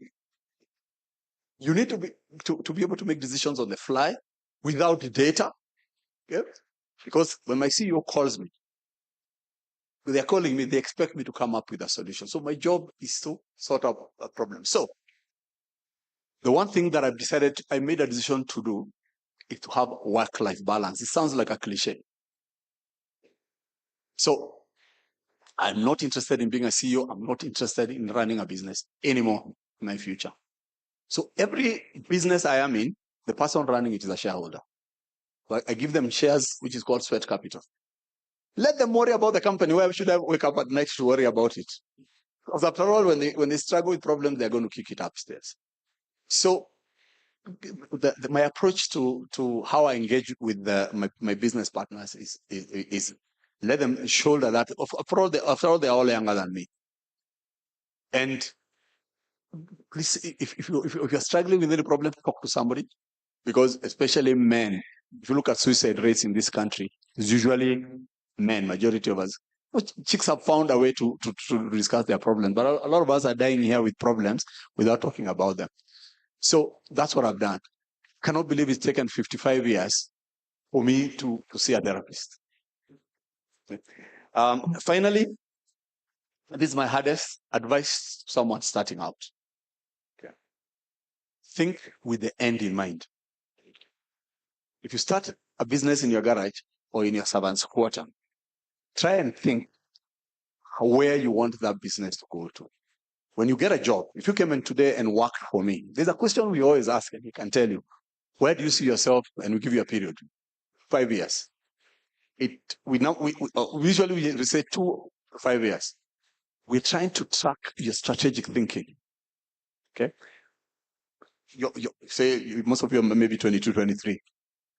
Try and think about how your future would be. Is this job you're doing a path to something else? There's a tool that I use with all my mentees, and I've gotten very many mentees from here. A letter to me. Take yourself 10 years from now and write a letter to yourself. Say where you'll be living, what you'll be doing, how much money you'll have. It will help you think about, get to that number in 10 years. What do I need to do right now, tomorrow, and the day after? That's the only advice I can tell someone starting out. And thank you for inviting me. Thank you so much. I think we're going to give, Rogers is going to answer his last questions, and then we'll close it from there. Yeah. Okay, thanks. So I'm going to answer 2 questions. So one is by Chris, right? Yeah, and the final one by Quinta. So Chris is asking, I spoke about ESG related words, yeah. So for example, the scopes, yeah. So the background is when ESG was coined, it was coined around who cares wins, right? So the goal for the UN and the arguments that were therein was that you're supposed to have businesses and countries that are socially responsible. And the focus was the social. And when we say social, we are talking about the community, the customer, the employees, the people, ideally. But then over time, the dimensions have increased, and we have the E and the G. And now, E, we are looking at the environmental, and we are looking at the impact of entities to the environment. Okay? So what's your carbon footprint, for example? And the aspect of carbon footprint is what brings the scope. So I'll get into that. And let me just conclude on the G now that we are mentioning ESG. So the G is about the leadership. How is the leadership making decisions that influence their ESG strategy? Yeah, which is going to have that final impact that we are looking at, which is sustainability. Okay. Now, environmental brings about the aspect of the scope that Chris is asking about. Now, when I was starting off, I mentioned something about Kyoto Protocol and all that. There are treaties that around this and agreements around ESG. And these treaties have informed certain bodies that have been formed to help organize or create a framework that ESG can be assessed and measured. Okay? So you learn about this if you're enthusiastic, like Wycliffe was mentioning. So you take your time and understand the journey and understand how, as an individual, you can bring your impact on board. And there's a gap that you can come in through. Now, let me move to the scope, mention a trend, and mention the AI aspect and how you can come in if I get to the other one. Now, the environmental bit, one of the things is your carbon footprint. Okay? So when we say carbon footprint, in itself, there are opportunities involved. So we are looking at what are your emissions, and that's where the GHG emissions come in. Now, as part of that protocol, we have what you call GHG emissions. So it's the greenhouse gases emissions. There are a number of greenhouse gases, yeah? I don't have to mention all of them, but main one is carbon dioxide, yeah? There are others like methane and other fluorocarbons and all that. But particularly specifying carbon dioxide, this can be measured over time in terms of metric. Now, this is where the scopes are coming in. So for example, if you look at scope 1, we are looking at your direct emissions within a company. Yeah? For example, how much emissions do I generate from my business processes? Okay? Now, scope 2 talks about indirect emissions, but specifically relating to those that relate to energy. So for example, the electricity that you consume, the heating and all that. Scope 3, which I was mentioning, has a problem, is the indirect, but within your value chain. Now, you think of your suppliers, for example. They have their own emissions, right? When you look at international sustainability standards requirement, FRS, you say FRS S1, S2, sustainability-related disclosures as well as climate-related disclosures. And I have to mention this because we are having trends which are very important and which could be very useful to you. For example, in July,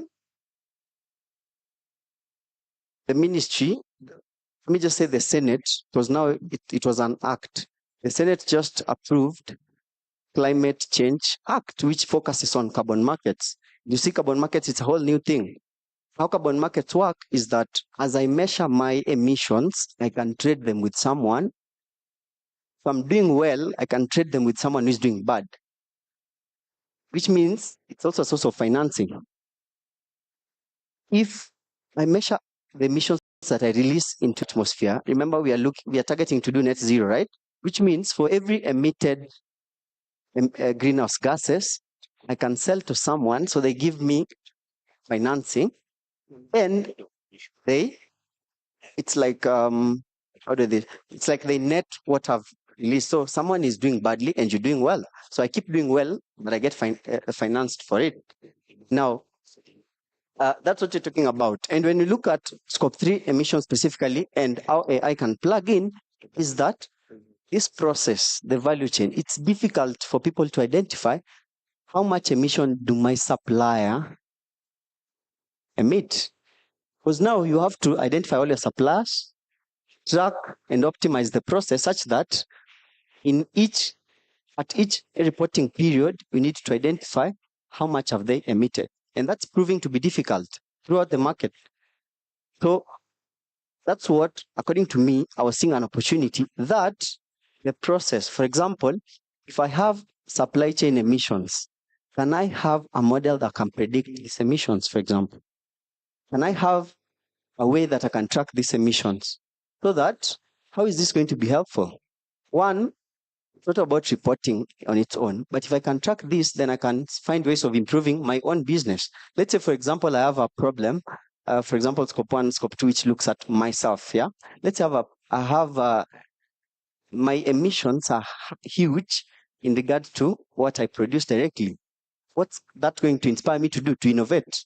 I'm going to work around to have systems that produce little to no emissions, right? What that means is then I'm going to reduce on my costs, for example, right? So the business is going to be viable and all that. So this inspires the management to also formulate a strategy that's going to work for them. And yeah, I hope that answers your question. So for example, as an example, you could begin with the supply chain emissions predictor or something, or an optimization tool, or a way to track to track the same, because it's still an issue. So most people report on scope 1 and scope 2, yet they are a requirement. Most people report on scope 1 and scope 2 because it's direct. They can monitor that. It's in their control. But scope 3 is out of your control because it's within the value chain. So it's proving difficult. Yeah. So a solution could come in handy. And just to emphasize how this thing is important, CBK the other day released a draft climate-related disclosures. Yeah. If you're interested in sustainability-related material, then you have to as well keep your ear on the ground, just like Wycliffe was saying. You have to know what's happening. Okay.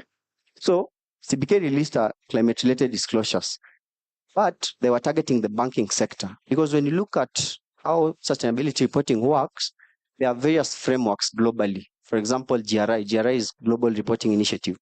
And some people use the ISSB framework, where they use IFRS S1, S2, yeah? Take your time, you'd understand this. But what happens is, if an entity chooses, for example, to use the ISSB standards, then they'll be required to comply. And it was mandated in 2024. So when you look at CBK, for example, they require, going forward, all the banks will be required to report and have ESG audits, ESG assurance. Now, we're looking at a market where they've begun with the banks because the banks are listed, right? And probably the major market players. But subsequently, we're going to see regulators come in and have legal frameworks cut across all the industry. And when that happens, probably you'll be out of here. So that's knowledge, if you can tap it while you're still here, so that it prepares you for the same. And in fact, even when you look at Kenya, we are short of sustainability reporting experts. It's a fact. So yet, going forward, countries are mandating to entities to comply, which means they need skill set. So my ask of you would be to upskill and reskill. So assess your do a knowledge gap assessment to determine how good are you in this. It doesn't matter that you're studying finance. I did the same, but I was still studying my still doing my short courses on ESG and sustainability, and I was able to pitch the same when I was getting into the role I am in, and it's proving to be helpful as well as impactful. So yes, that's where you could come in, and that ties to what Quinta asked about an advice to someone who is starting out. I think we're in the knowledge age, which means what you know is what's going to sell you, right? People need people who know things that can solve problems. Yeah. So someone, Mr. Peter, for example, as a chairman, he wants someone who is able to solve problems. And the only way you solve problems is from the wealth of knowledge that you have, right? So that you can be able to work around this problem and find a solution. So yes, take your time, upskill. That's like my advice to someone who is starting out. Learn as much. If you have all the time, what's stopping you? Thanks. I think we are going to come to an end for the panel session. And I think we've all learned something new, as we're going to be living like this whole, we are all going to live like hatuko venye tulikuwa tukiingia, si ndio? Yeah, so I want us to give a round of applause to our panelists for the good work. Yeah, and I would love to say thank you so much, Mr. Wycliffe, Leonard, Peter, and Rogers, for your time and for the wonderful insights. We as Greenon, we are proud, very, very proud to have you guys here and to host you for this panel session. Thank you so much.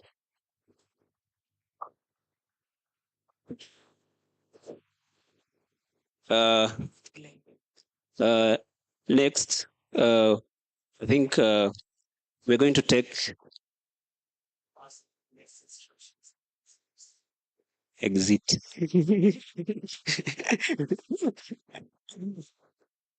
Thank you so much. Let's clap for them. Wakiteremka. Na tutaki introduce watu wa mbaya ile kwanza. I think the next thing, we're going to introduce our partners for this event. Gebea, they're going to take the shortest time possible to tell us about what they do. I think Wycliffe is still in charge of that, and maybe if kama kona rep wake atamuintroduce. Let's clap for them. Gebea. We can use this one. Hi, everyone. So I know we've talked a lot about upskilling, reskilling, and yeah, I think now it's time to stop talking, give more shots, and also gifts. Sorry. Now I have my colleague, Elizabeth. Please say hi to the guys. Say hi. All right, here she comes. I have one question. Please do not Google. I'm going to pick the first person to raise their hands. What is a unicorn? Hey. Phones down. Phones down. Phones down. What is a unicorn? Guys. All right, let's go with you. Just shout it. Perfect. Let's give him a round of applause. Hey. Hata kabla mic ifike. So I'll give him a shot. And then as so we have nothing to do this time. Okay. Hi everyone. Hello, how are you? You're fine. I know most of you look a little tired, but we're excited that you're here, right? And that we are living here with much more value than, of course, people who are out there or are in the hostels, and we can't really tell, or rather, can't really tell that there's a very invaluable event happening here today. So, yes. Okay, so I'm Elizabeth. Wycliffe is my colleague, and we are okay. He was in my team, and then he left to the solutions team. However, I am here to plug you to Gebea. I know you've seen our banner over there that says "Be AI Ready." So we offer digital skilling program with Microsoft Talent Cloud, and today we are going to have a 25% discount off just for this event, really, but also for Aspire Greenhorn mentorship. Yeah. So then I think I'll just get to share with you on email so that you can get to know how best you can get to register, or rather get to sign up so that you get to upskill. It's an incredible opportunity for you if you want to literally leverage your skills in tech, leverage your skills in the AI space. I mean, that is the future of technology right now. And as Gebea, we got to partner with Microsoft and O'Reilly. So we have a whole library of resources that is industry standard. So you're not going to find resources that are from like 2001 or, way back. They are like really up to date resources, and that is really what the market needs right now. So then this is the future of work really, and technology. And so if you want to upskill, check out ms.gebea.com. Yeah.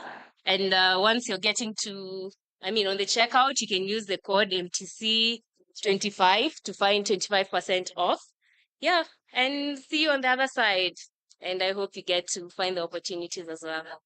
Thank you. All right. Let me just finalize on what she said. So there was a couple of questions that were thrown to me about where to start. The panelists talked about Sorry. this is what happens when you're nervous.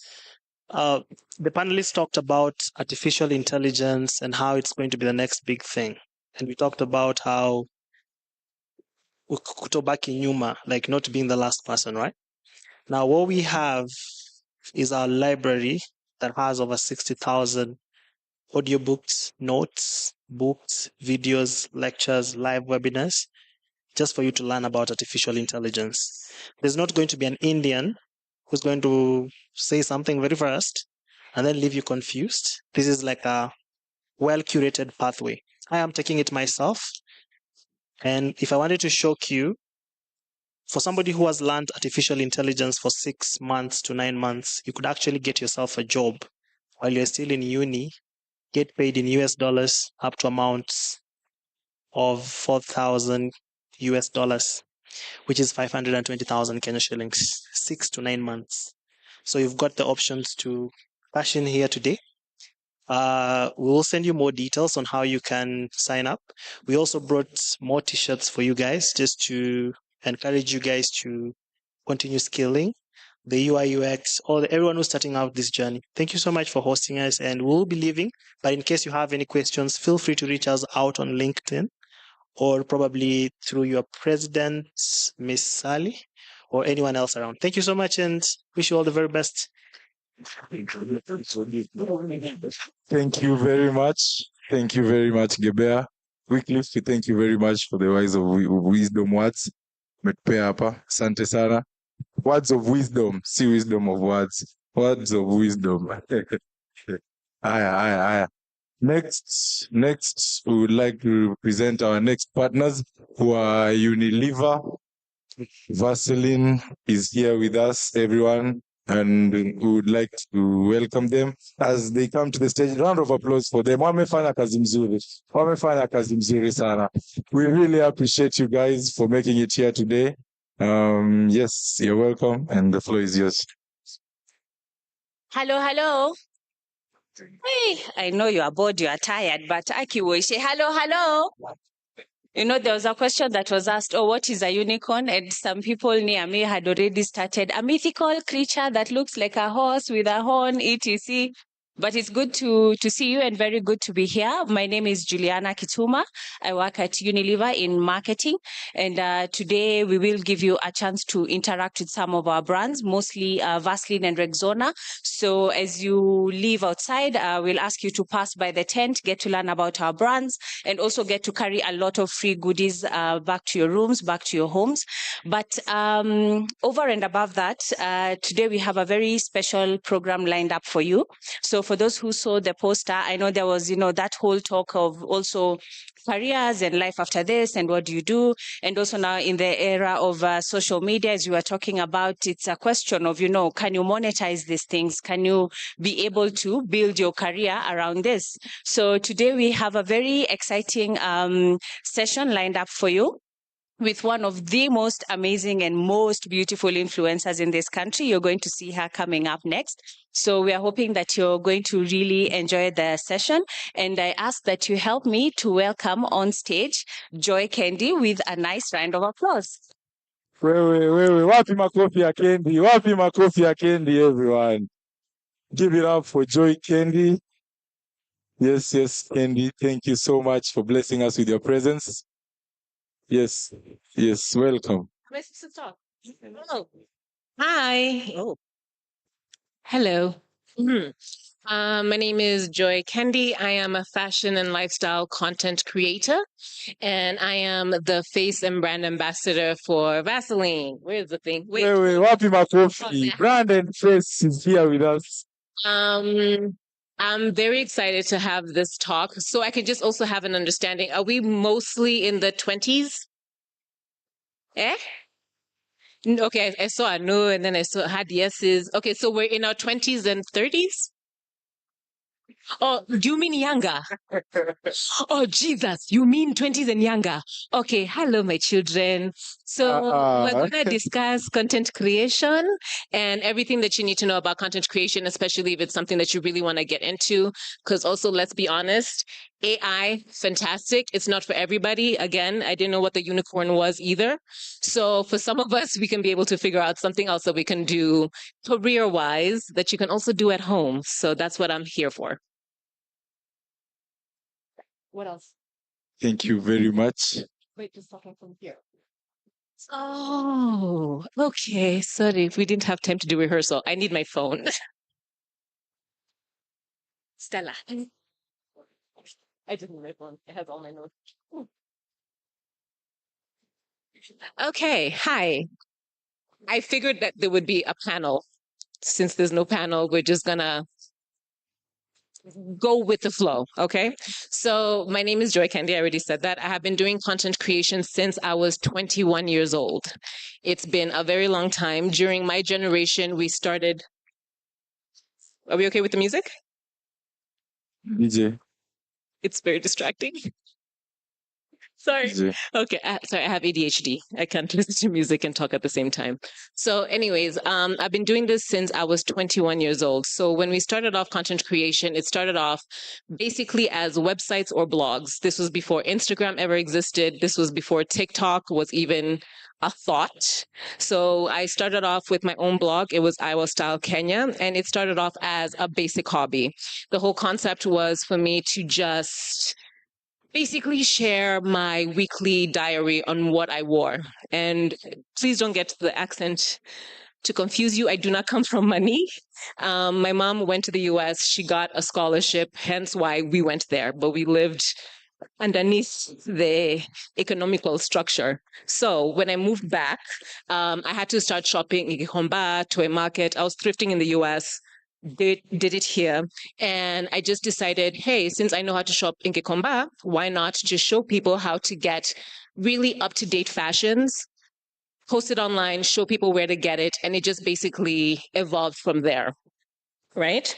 So in my years as being a content creator, since I started making money, it took me about 7 years before any brand approached me. I was working for free and I was posting daily. So, number one rule when it comes to content creation, don't get into it for money. I know it seems like, then why do it if you're not going to do it for money? But the thing is, it's a very exhausting, mentally exhausting industry. And if you're doing it strictly for cash and cash alone, you will not make it past 2 years. It's physically impossible because it takes a lot of, let me move back. It takes a lot of you working for free and you just posting your content to get followers. Your followers are following you just because they like your vibe. They don't care about what you're selling until they get to know you, right? So that's how it starts. So you just have to start by posting. And now it is 2024. We have so many options. When I started off, I had to use blogger.com because it was the only free website that we could use. So it was ourstylekenya.blogger.com. And then eventually, after I saved up enough money, I got my own website that I was able to maintain myself. So now it is 2024. You guys have the options of TikTok, Facebook, Instagram. There's a new Instagram coming up now very, very soon. Apparently, I forgot the name, but it's Bubbly. You guys Google that. It's going to be the new apparent rage. So everything that you need to know about content creation in general. Let me just get my notes. 1 second. Okay, so content creation. I started making money 7 years into the game. My first job, real job, was with a brand called High Design. So High Design, I'm not even going to lie to you, paid me almost nothing. But I saw the opportunity in that situation that made me realize that this can be propelled into something more than what it is. So when I started doing High Design, it's an Indian brand. It's an Indian brand that does leather bags.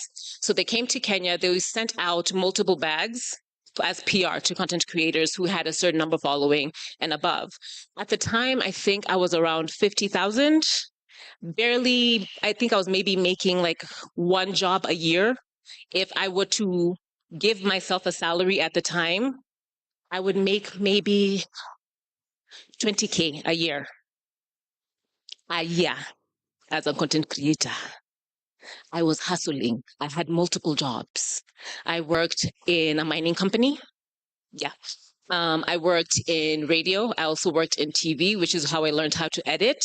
And I also interned in TV. So most of what I know how to do now was from me doing free jobs. So me doing multiple internships that taught me how to do what I know how to do. So I know how to do everything myself. I know how to shoot myself. I have a team now. It took me 13 years to finally get a team. But I know how to shoot everything myself. I know how to edit everything myself. I know how to approach every single brand. I know how to create my rate card. I know how to negotiate. So if you want to be a content creator and you honestly want to make it well in this industry, and you, number one, do not want to get money stolen from you from shady management, learn how to do everything yourself. Okay. So my first proper job was with EABL, where I started doing Ciroc. Then after that, it propelled me. Actually, no, sorry. Go back to High Design. So High Design, the leather brand, they sent me a bag. I liked the bag. And then I decided, let me just post it. Everybody else that I knew who received a bag from them said, no, they're an international brand. I'm not going to post them unless they give me cash. I don't care. I just said, I like the bag. I'm going to post it.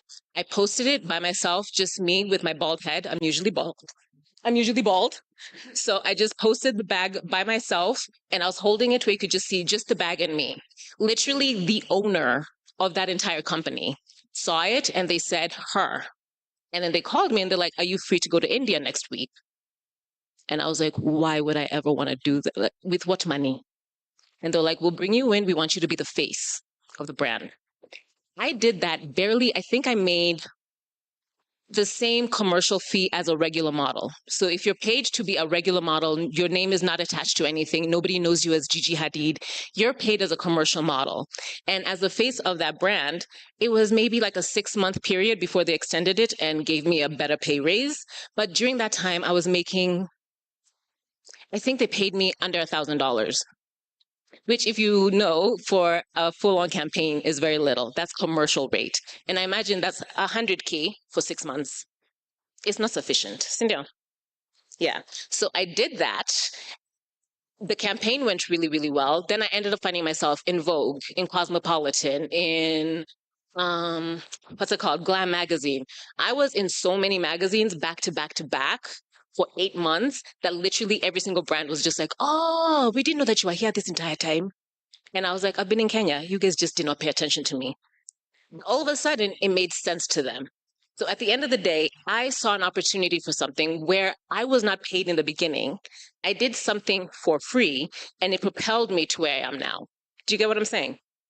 So it's all about just testing things out on social media, posting, and then just seeing where things go. So when it comes to the bullet points that I have that I'm pretty sure a majority of you mainly want to focus on and cover is, I'm guessing, the monetary aspect, right? Okay, so money, and you also want to know how to build a following, yes? Yes? Okay, good. Yeah, let's reply back and forth. Okay, so money, how to get clientele or how to partner up with brands. So, number one, how to create a rate card. If you are trying to approach any brand or any brand approaches you, number one, I like to say, always try to focus on growing a following.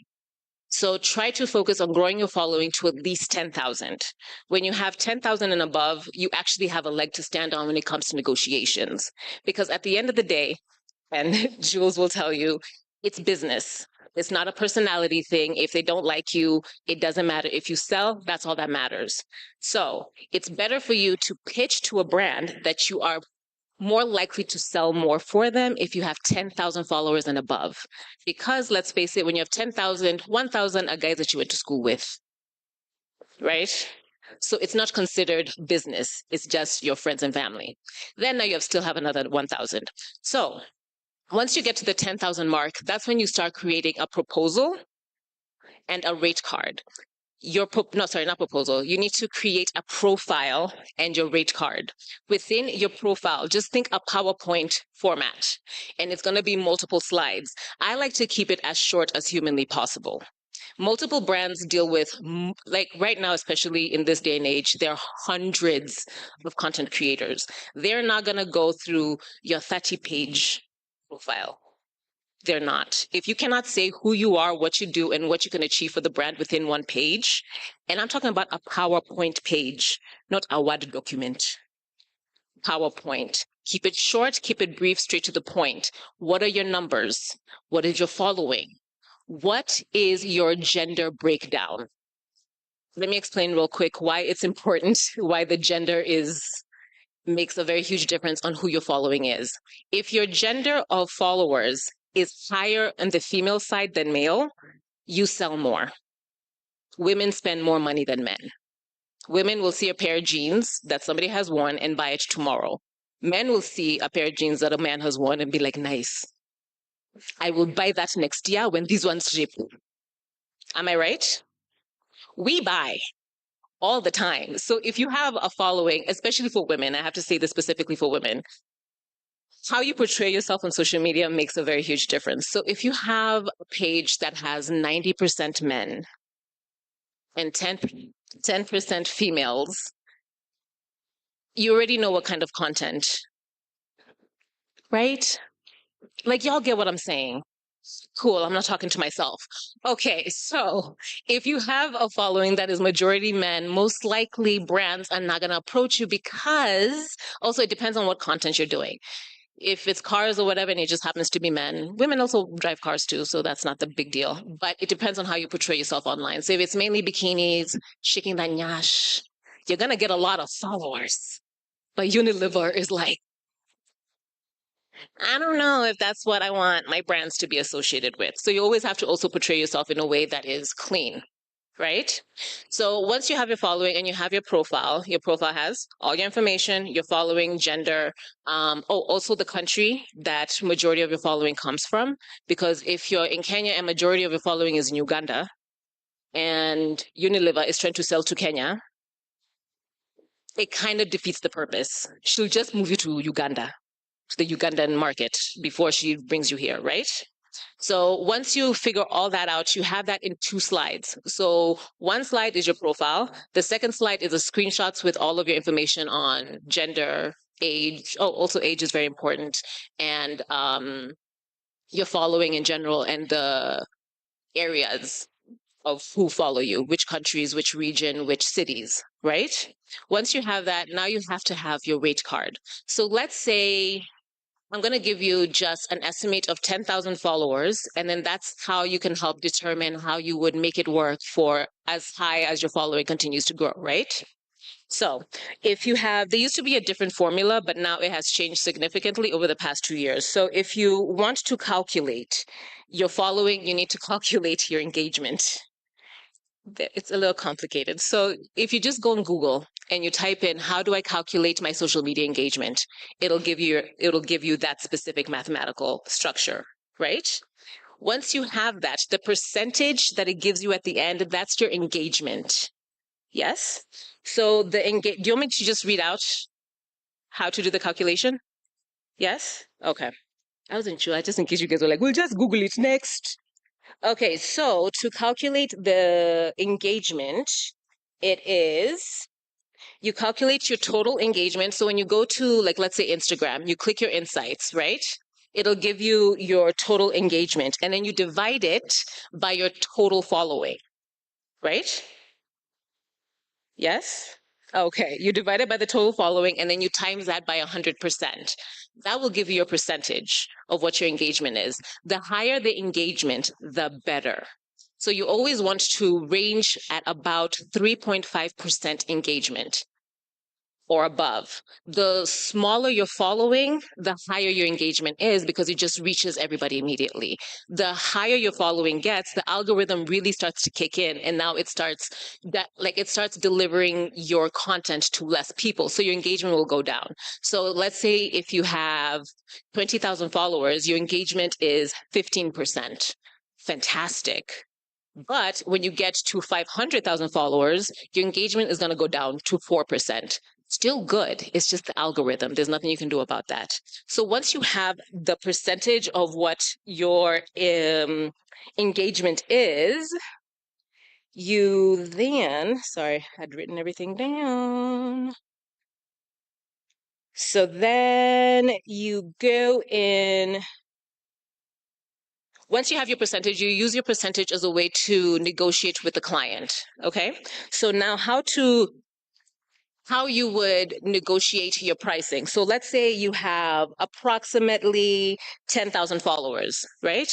So, and I'm going to do this in Kenya shillings because in USD, it's most of the formulas online are for content creators based in the US, UK, and Australia.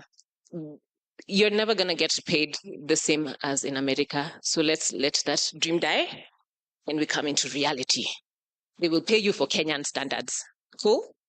All right. So let's say you have around 10,000 followers. So if you had approximately 10,000 followers and you had an engagement rate of, let's say, 8%, which is still very, very good. If you had an engagement rate of around 8%, what I would say is a decent rate, let's say per month, because I like to work in a monthly rate. I don't do short form, short contracts unless you pay me well. If you're giving me a one job, you're getting my American rate. It's going to be rough and you're going to have to pivot and figure it out. But if you're giving me a longer contract, I negotiate and make the numbers work for you as in a salary that makes sense, right? So if we're doing a salary and like let's say you have 10,000 followers, I would say that a very comfortable rate that you would start with, depending on your level of engagement, is 40K a month. Now, I know some people will be like, 40K, and you have that many followers. You're not posting every single day for one brand. It's literally a post a week. You've posted that one, you're done for the week. Now, the way the math works is it's all about numbers, creating or having as many clients under you as possible. When you start off, you say yes to everybody with a check, but you always have an amount that you are willing to say no for. You don't say yes to all amounts. So let's say you have the 10,000 following and you're comfortable with 40K, right? You say, yes, I'm okay with that 40K. You do the work, you get the 40K, you move on. But like, let's say it's a situation where the, the work that is required for you to produce that content requires a lot more from you. That is editing, production, you need locations, you might need an extra. Whatever the situation, you can hike up the amount. Now, a little trick that I personally like to do, which is why I like to say, do everything yourself in the beginning, because it doesn't matter whether production is done by me or if production is done by Brian, my videographer. The production has still been done. So now if it requires a lot more production cost on my end and a lot more time, I can easily say for this campaign now I require 100, because you're basically asking me to do 12 jobs at the same time. And that money goes straight to you. You don't have to pay nobody but yourself, right? Now imagine if you have that 40K and then that's one post a week from one brand. And then now you get 3-4 other brands. What's 40 times 4? Ati? That is it. I don't know how to do math. So now you have 160. And then now you always have to remember your following continues to increase. So that amount does not stay the same. So what I would always say is always increase your rate card by 10,000 followers. The thing that a lot of content creators do that is a huge mistake is there's a level of cockiness that people get where I've gotten this brand, I'm doing you a favor. You're not doing the brand literally one favor. They don't need you. They want you. They don't need you. They can get 20 others to replace you. So the biggest mistake that a lot of people do is they literally go up by like 1,000 followers and be like, okay, so let's say if I did per post, it was 10,000K per post. Now I expect you to pay me 20. 1,000 followers doesn't mean anything. Some people die, and it's not in a bad, I'm not trying to be negative, but some people die and their profiles stay up. Some people don't go on social media for like another 30 days before they pop back in. So 1,000 followers doesn't mean anything. You always have to go up by 10,000 followers. And you always have to take it like a business. Do not take things personally. If a brand tells you, I can only afford 40K, it is up to you to decide whether or not you're willing to take that 40K. You cannot force them. If that is their budget, that is their budget. Okay? So now, let's say now you have 20,000 followers. So I would easily go from 40K to 20K. I mean, from 40K to 80K, right? Or I'd even just go up by like from 40 to 50, just because you always have to do the mathematics of engagement. If your engagement goes down, you can't just keep doubling your amount. You always have to reduce depending on the engagement. So now you have 100,000 followers and your engagement has gone from 15% to 8. You can't just charge because when you are at 20%, now you can just keep increasing. You always have to negotiate it. I mean, you always have to change up the math according to your level of engagement. And all of these maths or technicalities when it comes to how to create your formula, all of these things are on Google. Okay? Google everything. So how does one get a brand to notice them? I gave you guys the High Design brand. Nobody else was posting them. I did it because it took me less than 5 minutes to shoot it, edit it, and post it. I had content. And then they said, you gonna be on Vogue. That was the best 10 minutes of my life. Let's do it again, right? So how do you get brands to notice you? One or two things. What I used to do and what I still do, if there's a brand that I really want to work with, and I know that they are based in Kenya, the first thing that I'll do is I will Google what their year's campaign looks like outside the country, because whatever is happening in the US is going to eventually hit here. So if they're doing, let's say, Maybelline, the makeup brand, you Google what are they doing in New York right now, Maybelline New York, what are they doing in the US? You try to replicate that content and tag the brands. I know people always have this thing of, if they're not going to pay me, I'm not going to tag them. Let me tell you, Njeri from Unilever does not know you exist. And I don't mean that in a bad way. They did not know I existed for many years. You have to tag them. I used to talk about Vaseline on my YouTube for years. And then they called me last year. It was 10 years of work of being like, Vaseline, so good, so sweet. Then they were like, hey, girl, to 10 years. But at the end of the day, it's a long game. You cannot expect microwave success for every situation. Why are we laughing? What happened? Did I say something funny? I don't know what's happening. Anyways, so when it comes to branding, whatever products that you genuinely use, if it is from your hearts of hearts, if you use Maybelline and you do a makeup video, it literally does not hurt you to tag Maybelline. It's one you write the name, you're done. Guess what happens? There's somebody who works in social media inside of their offices who see it and they're just like, yo, she did a really cool video. Maybe in the next campaign, we could hit her up. So tag. If it is a brand, just tag them. You never know where it's gonna go. That's number one. Number two, create content constantly. I did it every single day until earlier this year. But I did it every single day for almost 13 years. And I posted. I used to block shoot where instead of me going out during the weekend, I would shoot a week's worth of content within 2 days. And then I have everything for the next 5 days to be able to continue going to school, doing my internships, working. I used to work, go to school, and do an internship at the exact same time. So you guys have time to do all the above. Yeah? So hold on, I digress. ADD. What was I talking about? What was I saying? You guys were listening. What were we talking about before? Sorry? No, but before that.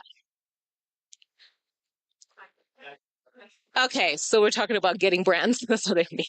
So outside of that, another thing that you need to do is also, again, a lot of research. You Google brands. If there's a brand that you really want to work with, find out if they have a shop or an actual office in Kenya. That's the thing that a lot of people make huge mistakes on. They try to hit up brands that don't even exist in the country. They exist because they're brought in by people who are distributing them, but the brand itself doesn't exist. So let's say you want to work with Apple. Where's the Apple store? Yeah, it doesn't exist. We have Apple shops, but they're distributors. Apple's not going to pay you. But Mac has shops and they have offices. Maybelline, shops and offices. Vaseline, shops, factory, and offices. People have to have an office within the country for them to actually hire you. If they do not, it's honestly useless. Yes? But with that said, you can get international brands by tagging them. I worked with NBA. I have never I've almost said I've never basketed. I have never played a basketball a day in my life. But I talked about them in my YouTube channel and they said, oh yeah, we remember that you talked about it before and we want you to come to an event and we just want you to come as a viewer, which was like perfect. And they pay me in USD. So it is possible to work with international brands, but at the end of the day, it's how you put yourself out on the internet. So how you portray yourself, how you post your content. Is it high quality? There are multiple brands, so many brands who will pick you over the quality of your work over your following. They will literally hire you and pay you in USD because they're just like, I like your quality of work and I'd rather give you the cash and portray our brand in the best way possible than give somebody who has 1 million views for them to just do like a simple video. There are a lot of brands who do that. So working on your technique, working on your shooting, working on your editing, and always relearning, always educating yourself every 6 months. What are the new editing techniques? What are the new filters? Whatever the case, always educating yourself, right?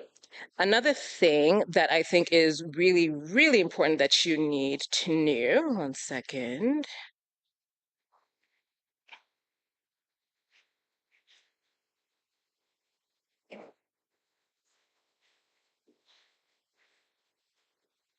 Okay, another thing that is really important when it comes to the general journey of being a content creator is also understanding your brand. You have a brand in yourself. My brand is, and it can be the simplest brand concept. People always think like it has to be inspirational. I need to aspire. I need to inspire other women to want to be like me. It's not for everybody. I'm not, but I'm saying in general, not everybody is meant to be aspirational. Some people are meant to be relatable, right? There's a lot of relatability. Like there's a lot that you can there's a lot that you can achieve as a content creator if you go in the approach of relatable, because aspirational, let's be honest, requires money, right? Especially as a content creator, because that's the first thing that people see. They see money, shiny, cars, whatever. That's aspirational. But sometimes you just want to see a girl going to school. I just want to see a girl wearing some lotion and leaving the house and taking a matatu. Sometimes that is what sells. So figuring out your brand and who you are. My brand is 36-year-old female who likes fashion, clothes, traveling, food, and just things. That's literally my brand. And I know it sounds absolutely silly that that is what my brand is, but that's what it is. I started off as relatable. I started off as, oh, she went to Gikomba at this one place. I'm going to go to Gikomba in this one place. Oh, she went to a market. Oh, she went to that one place. I always go with the guy with the jeans. I'll get my denim jacket from that place. I started off as relatable. Then eventually after a while, I became aspirational. That was by mistake. Wasn't planning on it, but figuring out your brand and making it work for you and easy for you to maintain long term is the biggest thing that you can do for yourself. So if you know that you can't afford a lip gloss that is 5,000 shillings and you only wait until somebody gives you as a gift, then you make that your brand. What's your plan when the lip gloss finishes? You're going to go back to Super Cosmetics and buy the ones for 100 bob. And that kind of just ruins the entire aesthetic of everything. right? So make it relatable to you and make it something that you can actually maintain long term. My last few notes is invest in yourself.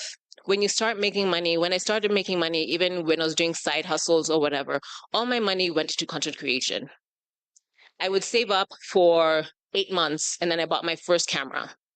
And that camera was used. It was 5 years old. I bought it used and it worked for me for over 10 years. Then I bought a laptop. Then I started saving and investing it in editing softwares. They're not cheap, but it is what it is.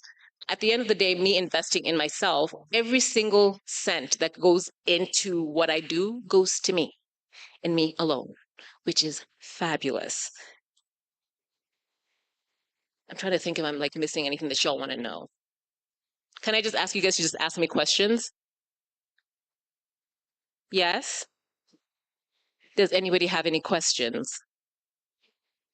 Yes. Yes, question period.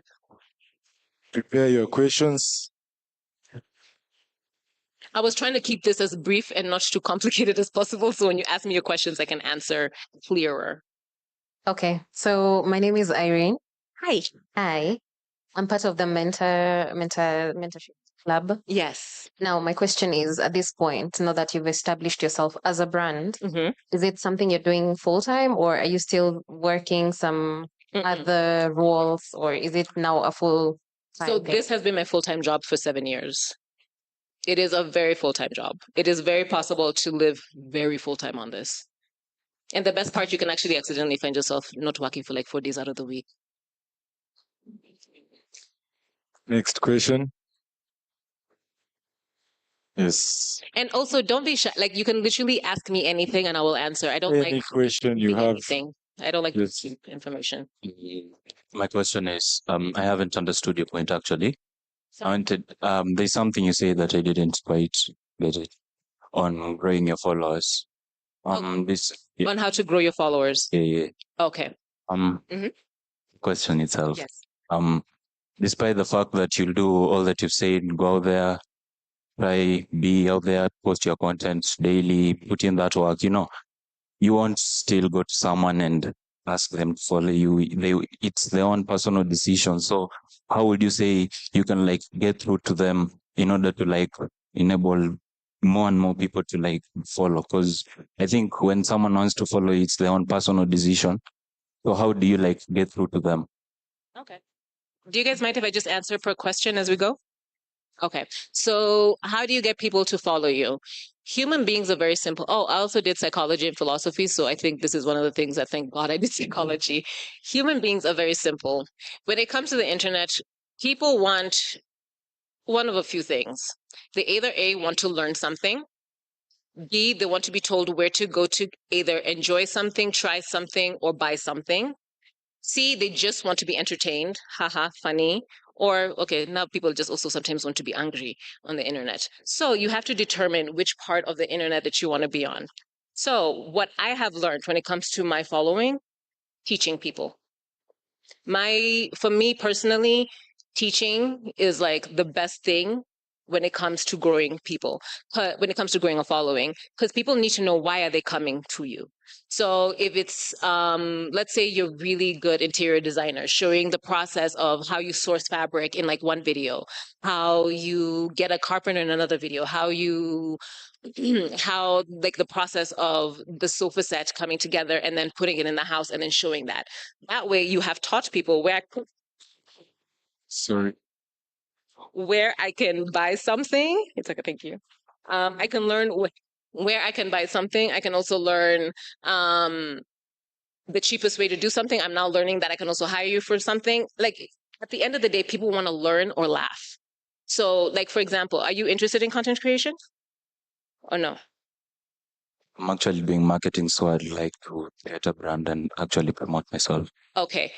Humans in general, 70% of people go online to learn. It doesn't matter what it is. Recipes, how to drive, how to cook. Look at TikTok. A lot of the videos that go viral, it's literally literally a plumber showing you how to unclog your pipes. And that has 30 million following. Do you get what I'm saying? It just teach. Yeah. What about entertainers? That was the other thing that I was saying. Either entertain, make people laugh, make people hear your jam. Like people either A, want to learn something or be educated. I get your Yeah. point. Yeah, thank you. Yeah. I mean, sorry, either be educated or entertain. There it is. Thank you. Yes, that was Rick. Any question? Yes, I see here. There's a question here. Hi. Hi. So I didn't know you existed until today. See? And so when I was coming in, I asked where the conference was, and I was told, well, we're here for Joy Candy. Someone told me, I said, who is Joy Candy? Nice to meet you. And I've just been on your page. Interesting. I'm not an influencer. I'm not an influencer, but brands have paid me for me to post things or talk about their product. Where do you draw the line about your personal life? Because that's the reason why I declined. Recently, as a suit manufacturer wanted to dress me Yes. every day. Mhm. I wear colors. Don't give me grays and black. I saw your socks. I noticed. I rock colors. Yeah. And for me, it's being told what I cannot do. Hmm. Okay? Yeah. So I have to live my life for the public than for me. How do you don't struggle with that? At any time, everyone is looking at you. Kuonekana umelewa pahali, you can't sell your brand. It doesn't that stay for your life? No, because I don't show my personal life. They literally see me. Like if you go through my entire page, you'll see my niece after 2 years. Hmm. And then if you keep scrolling, you might see my mom after 3 years. Accidentally showed my man once. Never again. By mistake? Never. Oh, it was on purpose, but I wasn't like, my man. Okay. And then it still ended up on Edgar Barre. So then I was No, like, I'm not never talking again. about online. Uh-huh. You see, when you have many followers, the public think they own you. Yeah. So it stops you I don't think that's an issue in Kenya. going to a kibanda to No. eat there. Okay, that's number one, how you brand yourself. Now, if you brand yourself as a bougie person who would never go to a kibanda, that's when it would affect you. But in general, the one thing that I can say about Kenya that I love, we're just humblers. If you come here in this country thinking that you're a celebrity, nobody cares. Nobody cares. They will humble you. So in general, my life doesn't change at all around where I am. The only difference is I just know how to conduct myself in super public areas, just because it's the internet.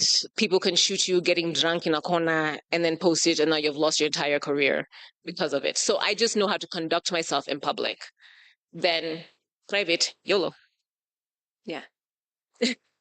On that is question, just to add another question on top of it. Does your internet life or the life that you live in social media dictate your real life? Do you let it like whatever your followers know, this is how you work in the online world? Now here is a chance they've met you in real life and they want to know what you're about. So do you let what they see in the internet dictate how you'll move in real life, or in real life it will be another different person that we usually see apart from that one that we see in the IG? Okay. It doesn't dictate how I function in general. The most that it does is that it dictates what kind of content I post. Just because I think just in general, people forget that the people behind the internet are human beings. So after a while, people always say, yeah, the negative people are only like 5 people out of like 1,000, but those 5 people are so loud. Like so loud you can't ignore them. So the thing that I know it affects me is I used to be more comfortable with showing like doing house tours and things like that. But then enough people just are so negative that I have just closed off certain parts of my life from them. So it only affects me on what I post online, but not general living. Okay. Yeah. Yes. Yeah. We're coming. Once we're done, we'll be done with all your questions. Don't worry. Yeah, I want to make one comment and then ask a question. And it is on what Ndwati was asking, because now I will speak as brand and not as influencer. One of the biggest learnings that we've had in marketing, and when it comes especially to dealing with content creators and getting the content out there, is that as brand people, we have to stop force-feeding content creators into the brand.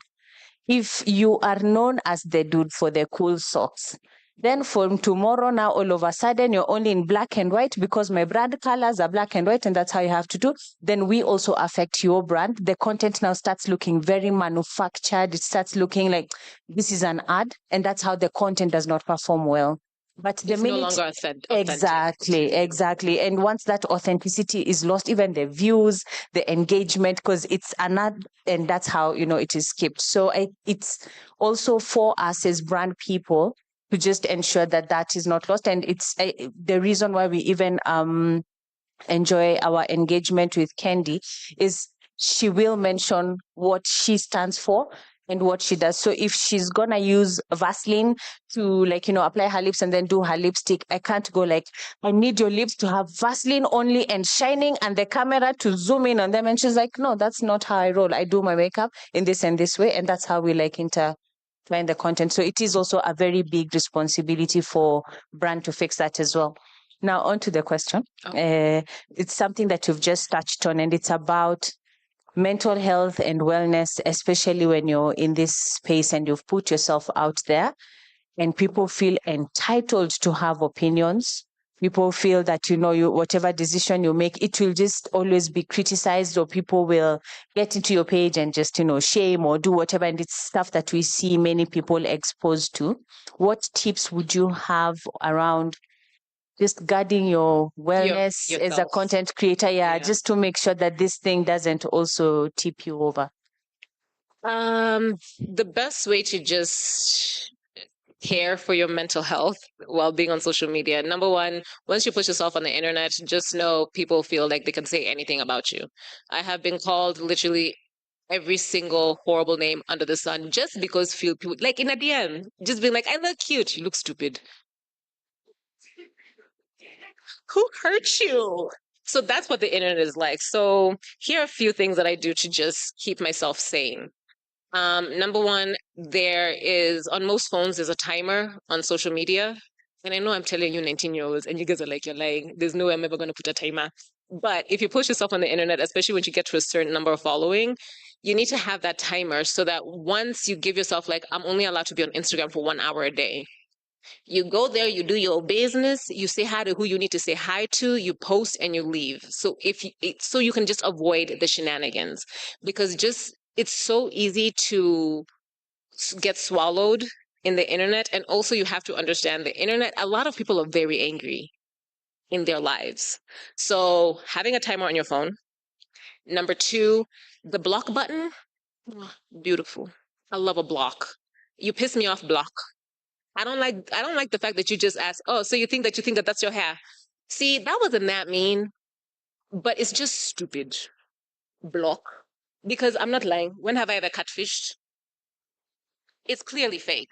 So if somebody feels the need to say that, block. So blocking people, having a timer on your phone is really important. I know I would say therapy, but also therapy is very, very expensive.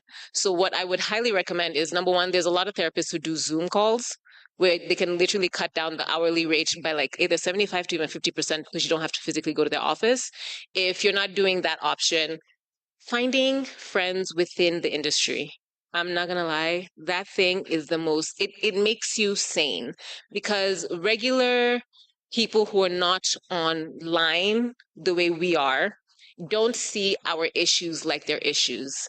Every single time we say anything to somebody who works like a regular 9 to 5, they're just like, okay, well, there are people dying.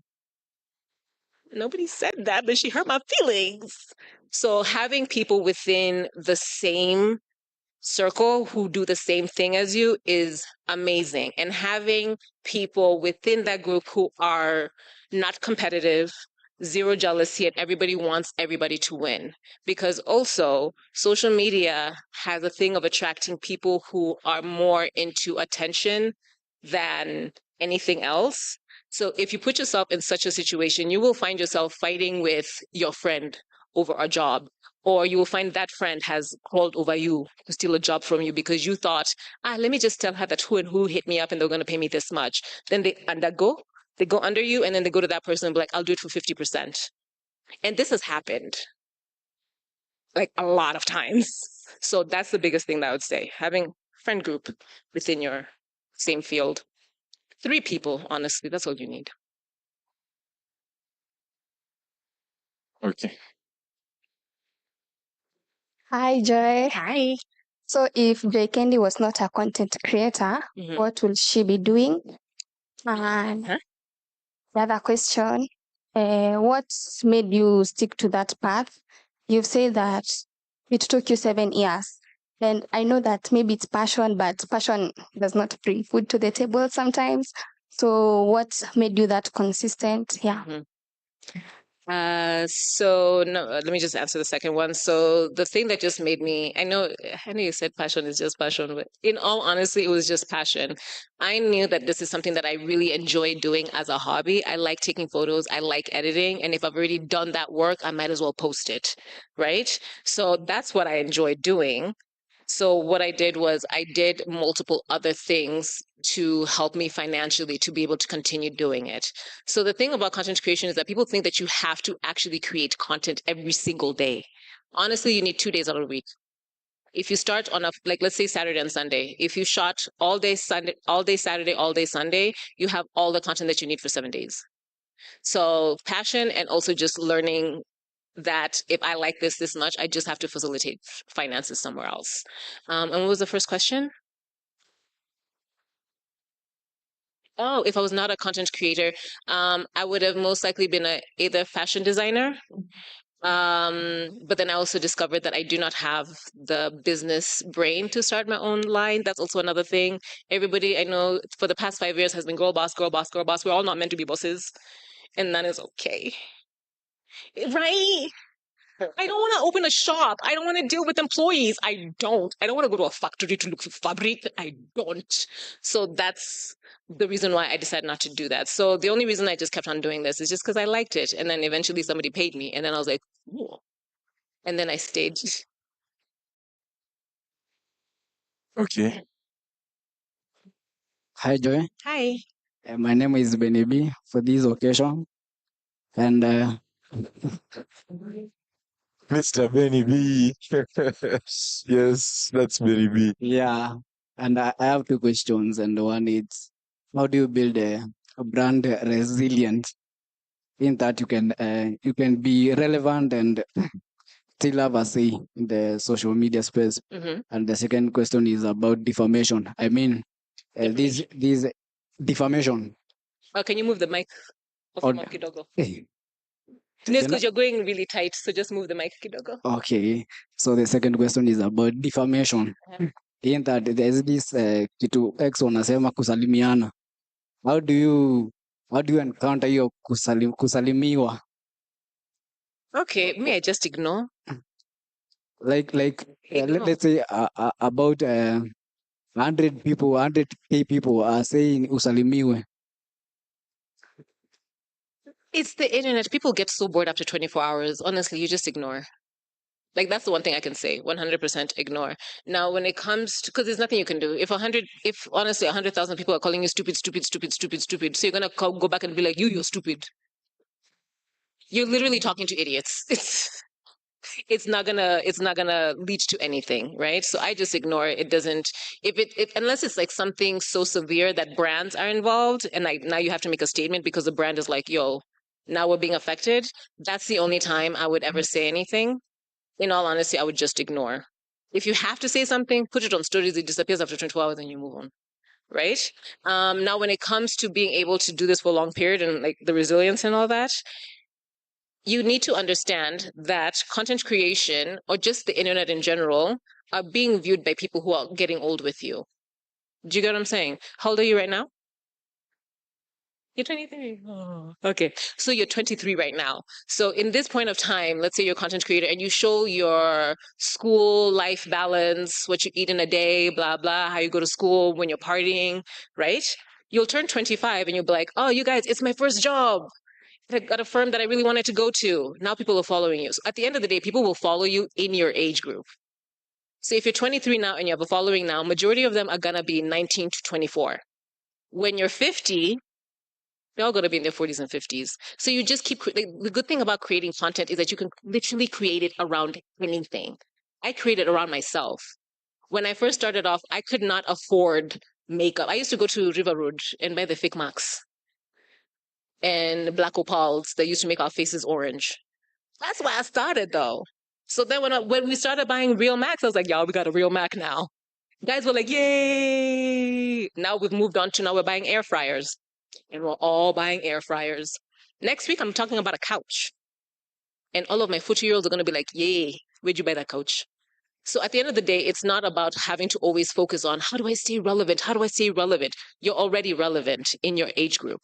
Focus on your age group and then grow. So as you get older, younger people are going to show up and be like, oh my God, I can't wait to be like him when I grow up. So they'll follow you for inspiration as aspiration. Now the guys who are with you are still following you for relatability.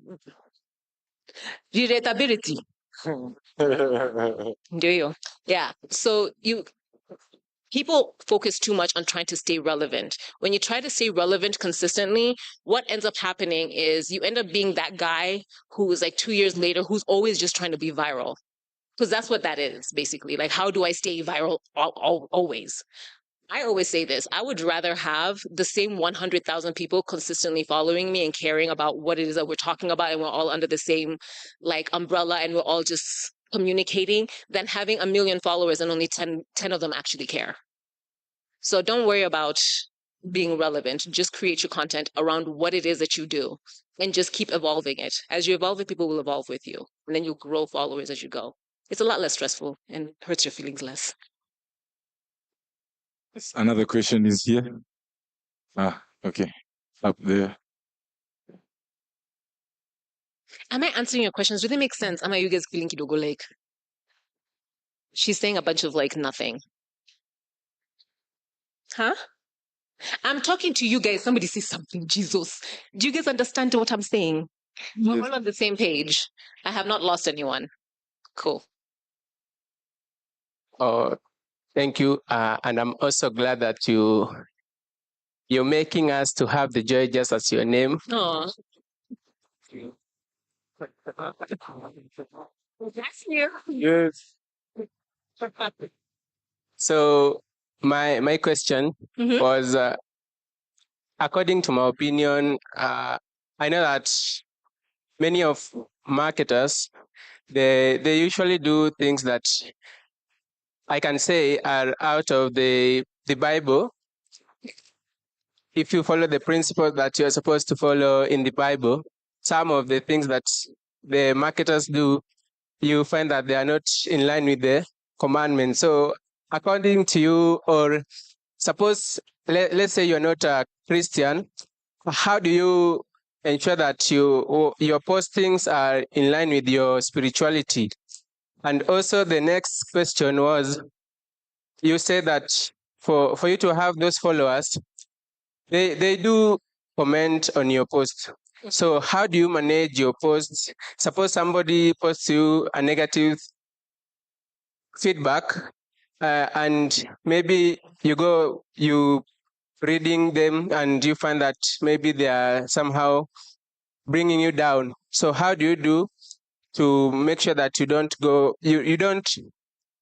lose your focus? And also, how do you ensure that you say that at first you are doing it for free? So my question is this: should I engage in something that I'll be just doing it for free for 10 years? Oh God, no. Yeah, so maybe you can answer those. Thank you. Okay, let me just start with the last one. When I said when a brand sends you something, just post it, I didn't mean like every single time they send you, just post it. Sorry, clarify. You can use the first time that they send you a PR as your auditioning process. You post something, we see how it reacts. If they like your content and they want to reach out to you later in life, they can do that. That's when you start sending rate cards. So if, let's say, they really liked your content and they're like, I'm going to send you some more. Can you please do another video? Just tell them, great. And then just send them a rate card. You don't say, but now I'm going to, you just send it. They get the point immediately. That's number one. So for your second question about, or the first question about how do you stay to your morals? I'm assuming that's basically what you meant. It's just, so you post with your morals from the beginning. Do you get what I'm saying? You can't post ratchet and then all of a sudden get morals and then be like, why do you want me to look ratchet? So you just have to start off your content looking like who you are. So if you know that you're very religious, that you have a certain level of morality that you must obtain in your social media following, you do that. So you just start posting your content as that. There are very few brands who will ever see that and be like, great, we want to do a video with you in a strip club. Nobody will do that. They will literally see what you're saying and understand and be like, okay, he's not built for this specific brand, but we'll move him to this other one because he fits better according to his page. And now for the other one, how do you deal with, imagine you just ignore them. That's also another thing that I don't do. Never delete negative comments. I know it sounds weird, but if you think about the psychology, have you guys ever left a negative comment on anyone? It's okay, I'm not going to judge. Okay, just in case it's anonymous and you have. Why did you leave that comment? You probably just had a bad day. Or if it's like a really mean comment, you're just mean. And the best thing that you can ever do to somebody who's mean is acknowledge their presence or acknowledge that they're irritating you. So if you just ignore them, they always disappear. They'll do it twice and be like, I'm not getting the reaction. And they always dip out. So I would personally never delete comments. Let people look stupid by themselves. That's the best thing about public platforms. If they're going to say something stupid, let them live with it there forever for the rest of their life. They will always know that when they're 22, that they were that guy or that chick who went to a random page of a chick who they've never known and they called them fat and ugly for no reason. And now that is forever on the internet. So just leave it. Negative comments, it is what it is. You are going to get bummed by it. There's honestly nothing I can tell you to make you not get sad about negative comments, except you have to experience it. After like the 20th, you'll stop caring. It's just it's the internet. Everybody has the right to say whatever they want to say. Yeah. Christianity part of it. See, morality is in multiple religions. Whether you're Muslim, whether you're Christian, whether you're Hindu, you could also be just somebody who's spiritual and doesn't go to church. Everybody has a level of morality that they would never do. Like for me personally, there's just certain things that I would never post online. I would never post betting, but that's just my thing. But there's some people who are comfortable with that. So you just have to determine what your level is and post content around that so that brands who try to approach you for that never think twice about like, yeah, he would definitely love to do such content if they know that from the get-go it's not immoral. Oh, it is immoral. Yeah. Thank you so much, Candy. I think that's it for the questions today because there are some mentors who wants to speak to us. So I think you've answered almost all of our questions. Oh, yeah. Most of them are just repetitive. I think if there's someone who wants to ask, it can be a repetitive Is question. there like one last question? One last question. Yes, Timothy.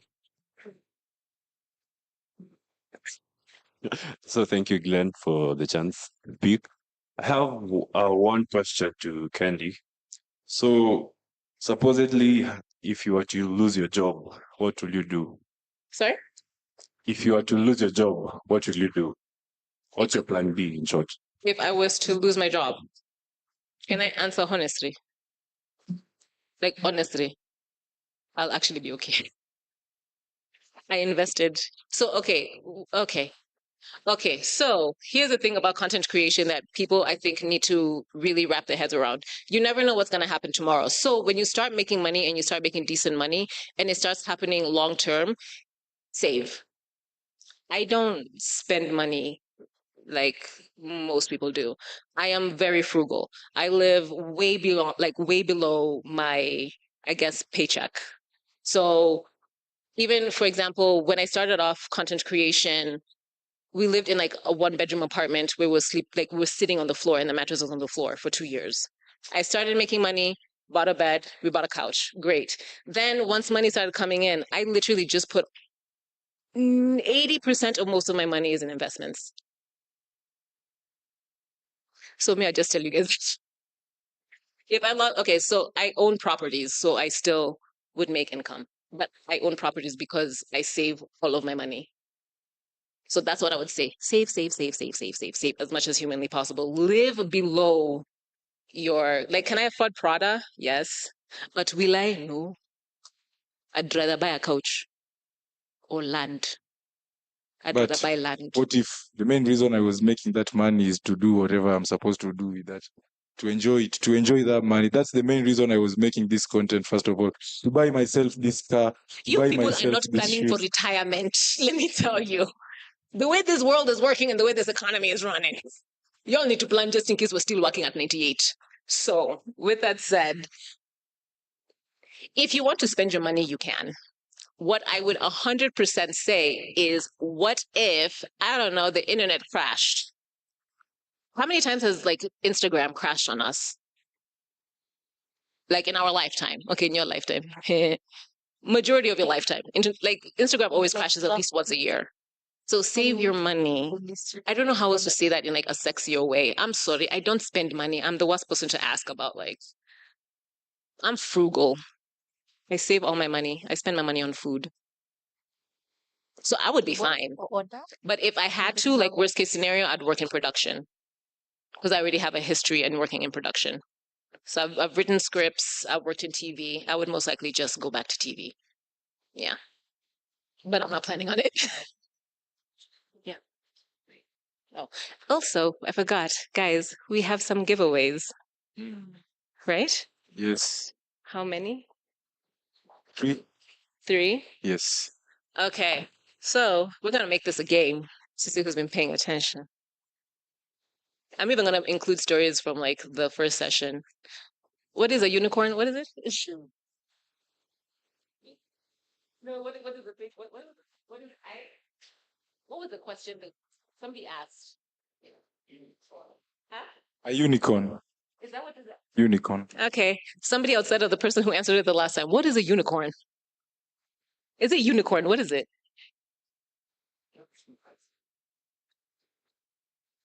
I thought y'all were listening. Israel. What is a unicorn? Unicorn is a company that is valued over $1 billion, but still private. Okay, cool. I just want to see if people are actually paying attention. Cool. Okay, so that's one. I'm going to ask you guys a question for myself, okay? And I'm genuinely curious if you guys, because I actually forgot to mention this during the speech, but I want to know if you guys actually know the difference. Can somebody tell me what the difference is between a content creator and an influencer? You can even just try. Whoever who's willing to try their best can also get it. Content creator and an influencer. Difference. Because I feel like a lot of people misunderstand when they say, oh, I'm an influencer. And I'm just like, baby, you're a content creator. That gives you more money than an influencer. Hi, everyone. Hi. My name is Annette. The difference between a content creator and an influencer is a content creator decides to make a video and post about it just to get to know people's views or maybe entertain, as you said, or make people learn about something.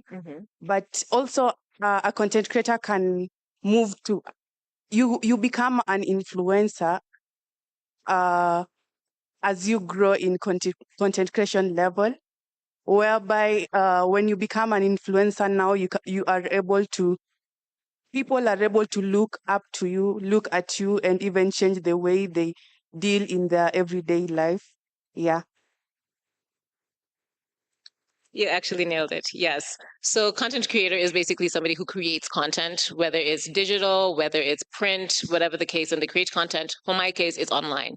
Now you can start off as a content creator and through time you become an influencer. You gain influence through your ability of creating content. Now, the difference between what I do and somebody who would call themselves just strictly an influencer is somebody who is on social media already having the influence. Now, influencer can go anywhere from Oprah Winfrey, because she has influence. It can be Jules, she has influence.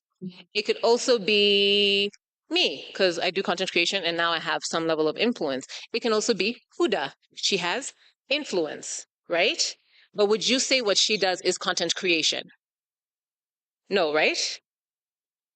And it's not that one is lesser than the other. It's just when I was saying that you can make more money as a content creator than an influencer, especially specifically in Kenya, is a lot of brands want to see where their money is going to. So brands in the past used to hire influencers who they would get paid and they would do this.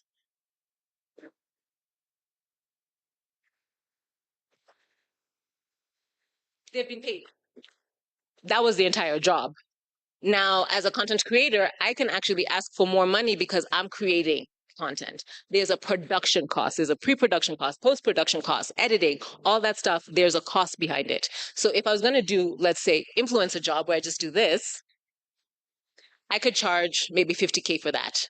But then now if I'm creating content from scratch, I can say I'm not going to do it for anything less than 250K, depending on the level of production. Please do relax.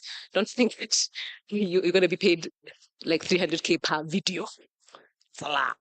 But it's possible. So that's the difference between content creator and influencer. So if you want to make more money, you want to be more in the content creator aspect. Now, if you want to be more in the influencer aspect, you're going to have to find a way to create influence within yourself so that you can make money off your influencership. So if I was an influencer, I would be making more of my money by being like, hey, I'm going to this and this event at this and this time.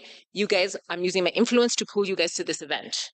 You guys, there's this lip gloss, buy it. Buy. Influencer is, hey, have you guys tried this lip gloss? It's really hydrating, feels great on the lips, and it's so lovely. Have you tried this lotion? It's amazing on the skin, leaves you hydrated all day. That is content creation because you're teaching as opposed to just pushing a product. Yeah, but good job. You nailed it. Last question, right? You're the one asking us the questions. She was back there. Oh, you can come get it.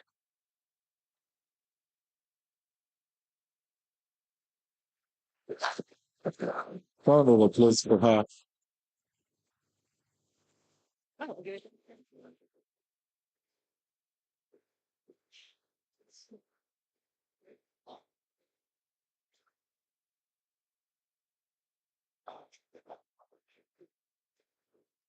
So we have two more questions. Let me think.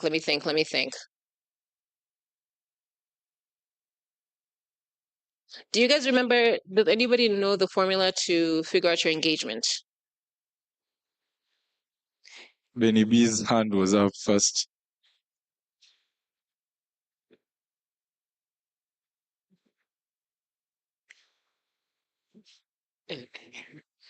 So you go to your post and you look for the insights. If it's IG, TikTok, wherever, you go to the insights, you go for the engagement, then you divide by the total followers you have. Then whatever you have, you times by 100 to make it a percentage. Yes. Come on, Benny people, get your B. back. Go get your prize, Benny B.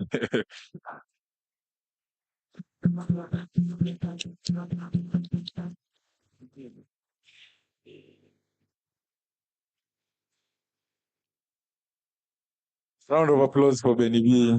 He was the master in the formula.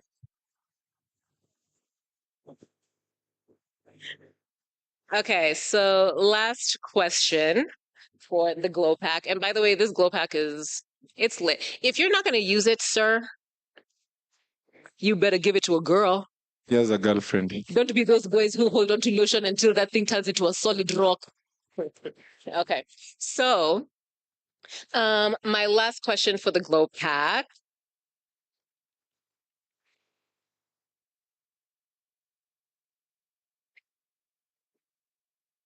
Name two major things to look for before, actually, no, wait, yeah. Name two major things to look for before approaching a brand. I don't know. I can't, you guys also are blind. I can't tell who's lifting fast. I'm blind.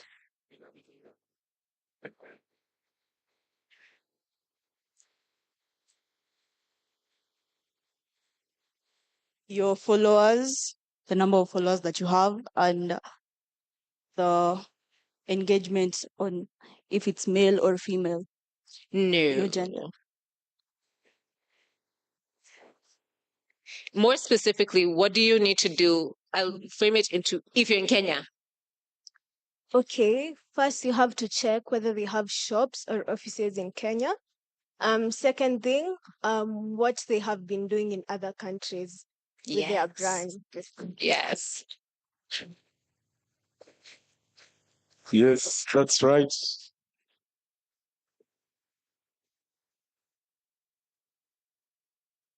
Girl, you're about to be glowing. A round of applause for us as she receives her awards. Yes, yes, yes. Sorry, I liked her outfit. Anyways, yes, so those are it. Are there any more last questions or we're good? We're good? Okay. Well, thank you guys so much. Thank you for your time. If you guys have any personal questions, I guess we'll be here for another 30 minutes and then you can come through. And we're going to be by the front gate. Yeah. Cool. Thank you guys so much. You're welcome. You're welcome. Round of applause for Joy Candy.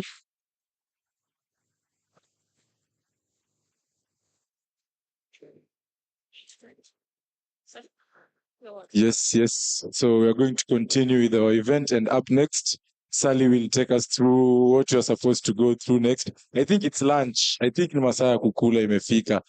Yes, I think it's somewhere near lunch. Yes, so yes. So Sally, give us a brief. Give us a brief of what we got going on. Hi guys.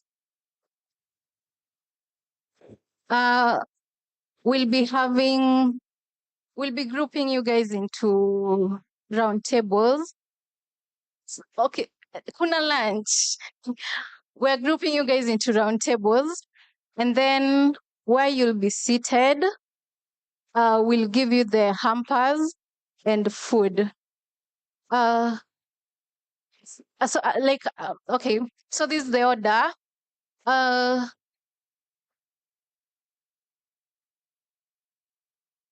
Please don't distribute the products first. For order, I'm trying to get them into groups. Yes. Okay. So we'll have from this first column, we are having 5 groups on each column. We'll have the first group. The first group, you skip a row, and then the next one, give 5 groups, 5 over here, and then 5 over here. So I'll just read your name. You go to your group. So I'll start with the first group. We have,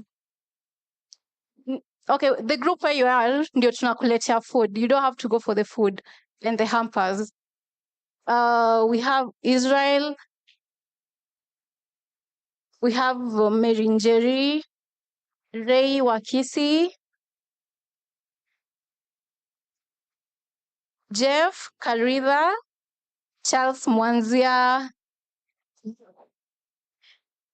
Angel, and Sarah, and Clement. Please come to the front over here, and then you get the products. I think that's the easiest way you could do this.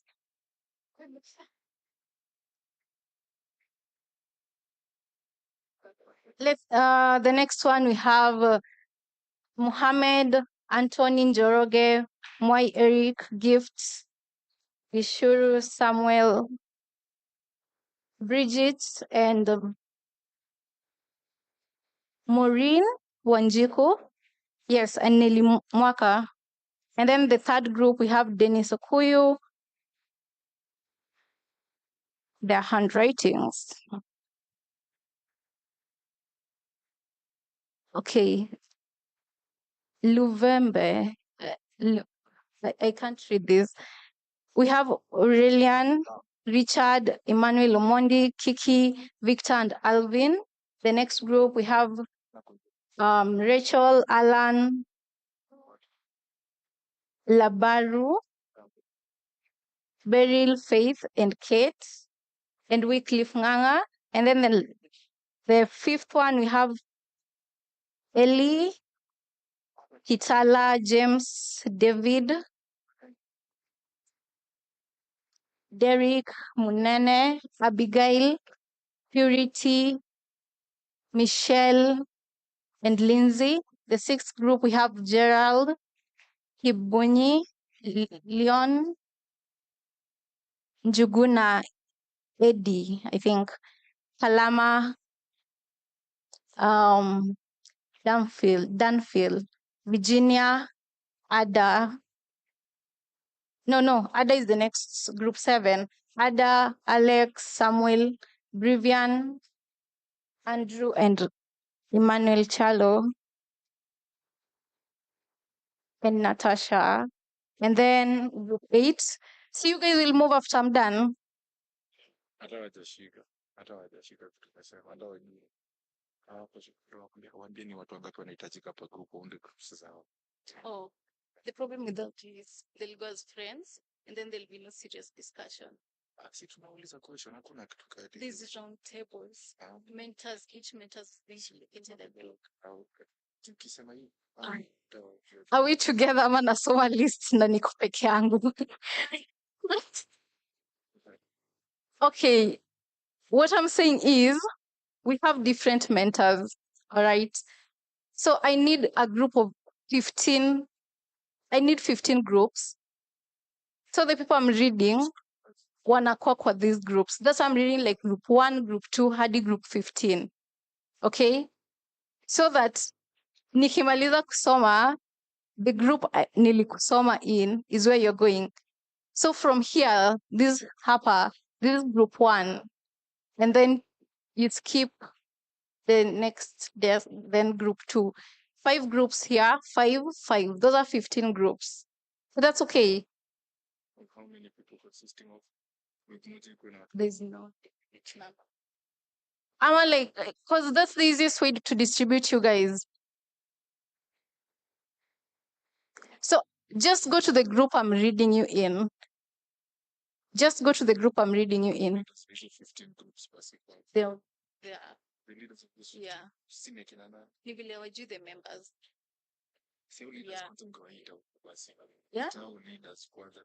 Huyu leader ukimwita na watu wake unaambia this leader chukua huyu na huyu. They don't know the exact people. Sasa si ndio unawapea. Si ndio sasa unawapea. Okay. Ukiita mtu wewe unaambia leaders kwanza kuja alafu ukiita watu wenye utaita hapo wanaenda hiyo group. Watu utaita hapo wanaenda hiyo group. So you only need those 15 leaders. Au leaders wa each group. Kama wanajijua. Yeah. So waambie. Okay, for an easier process, then we could have, if you're a round table head, please take a seat for the 5 groups. For a group, just at the edge, ndio tujue. They know themselves. They are Nelly, Israel. This is so hard. Roundtable heads wakuje huku mbele kwanza. Roundtable heads, we want to communicate some information to you guys. So kama unajua you're ahead of a roundtable, just come tukuambie kwanza. Come tukuambie the way you want it to be done. Yeah. Lebebe.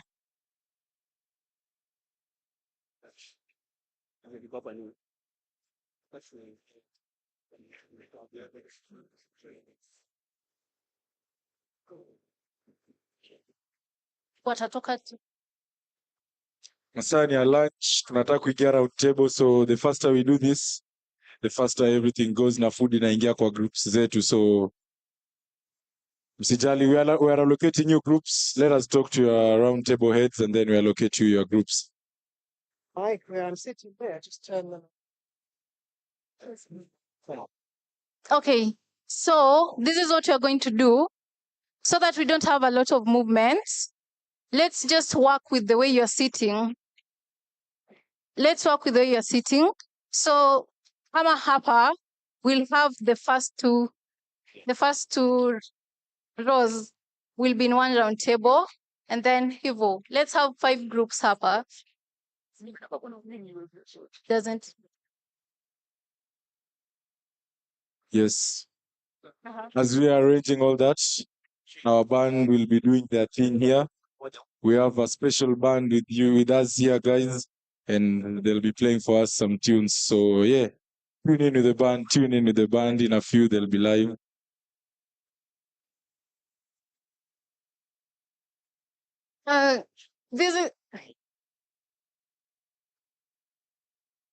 Let's have 5 groups over here. Hapo katikati. These are 2 groups. The next ones.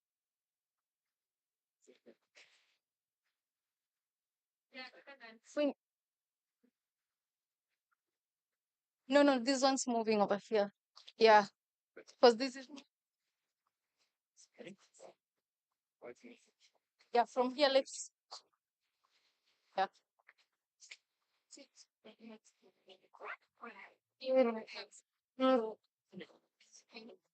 Please come to kujeni hapa.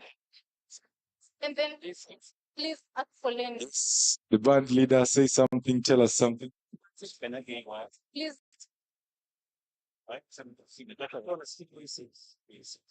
Yeah.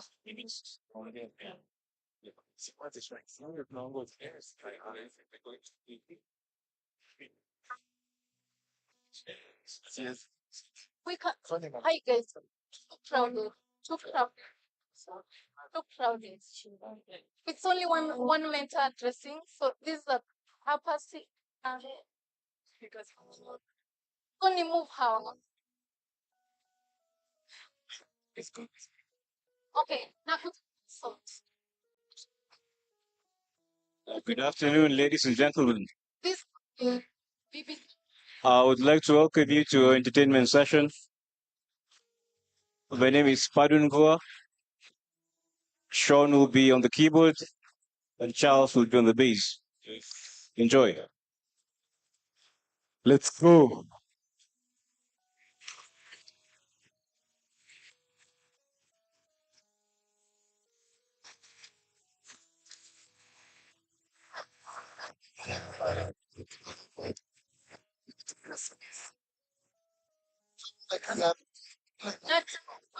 Because I'm figuring out which mentor to her. See,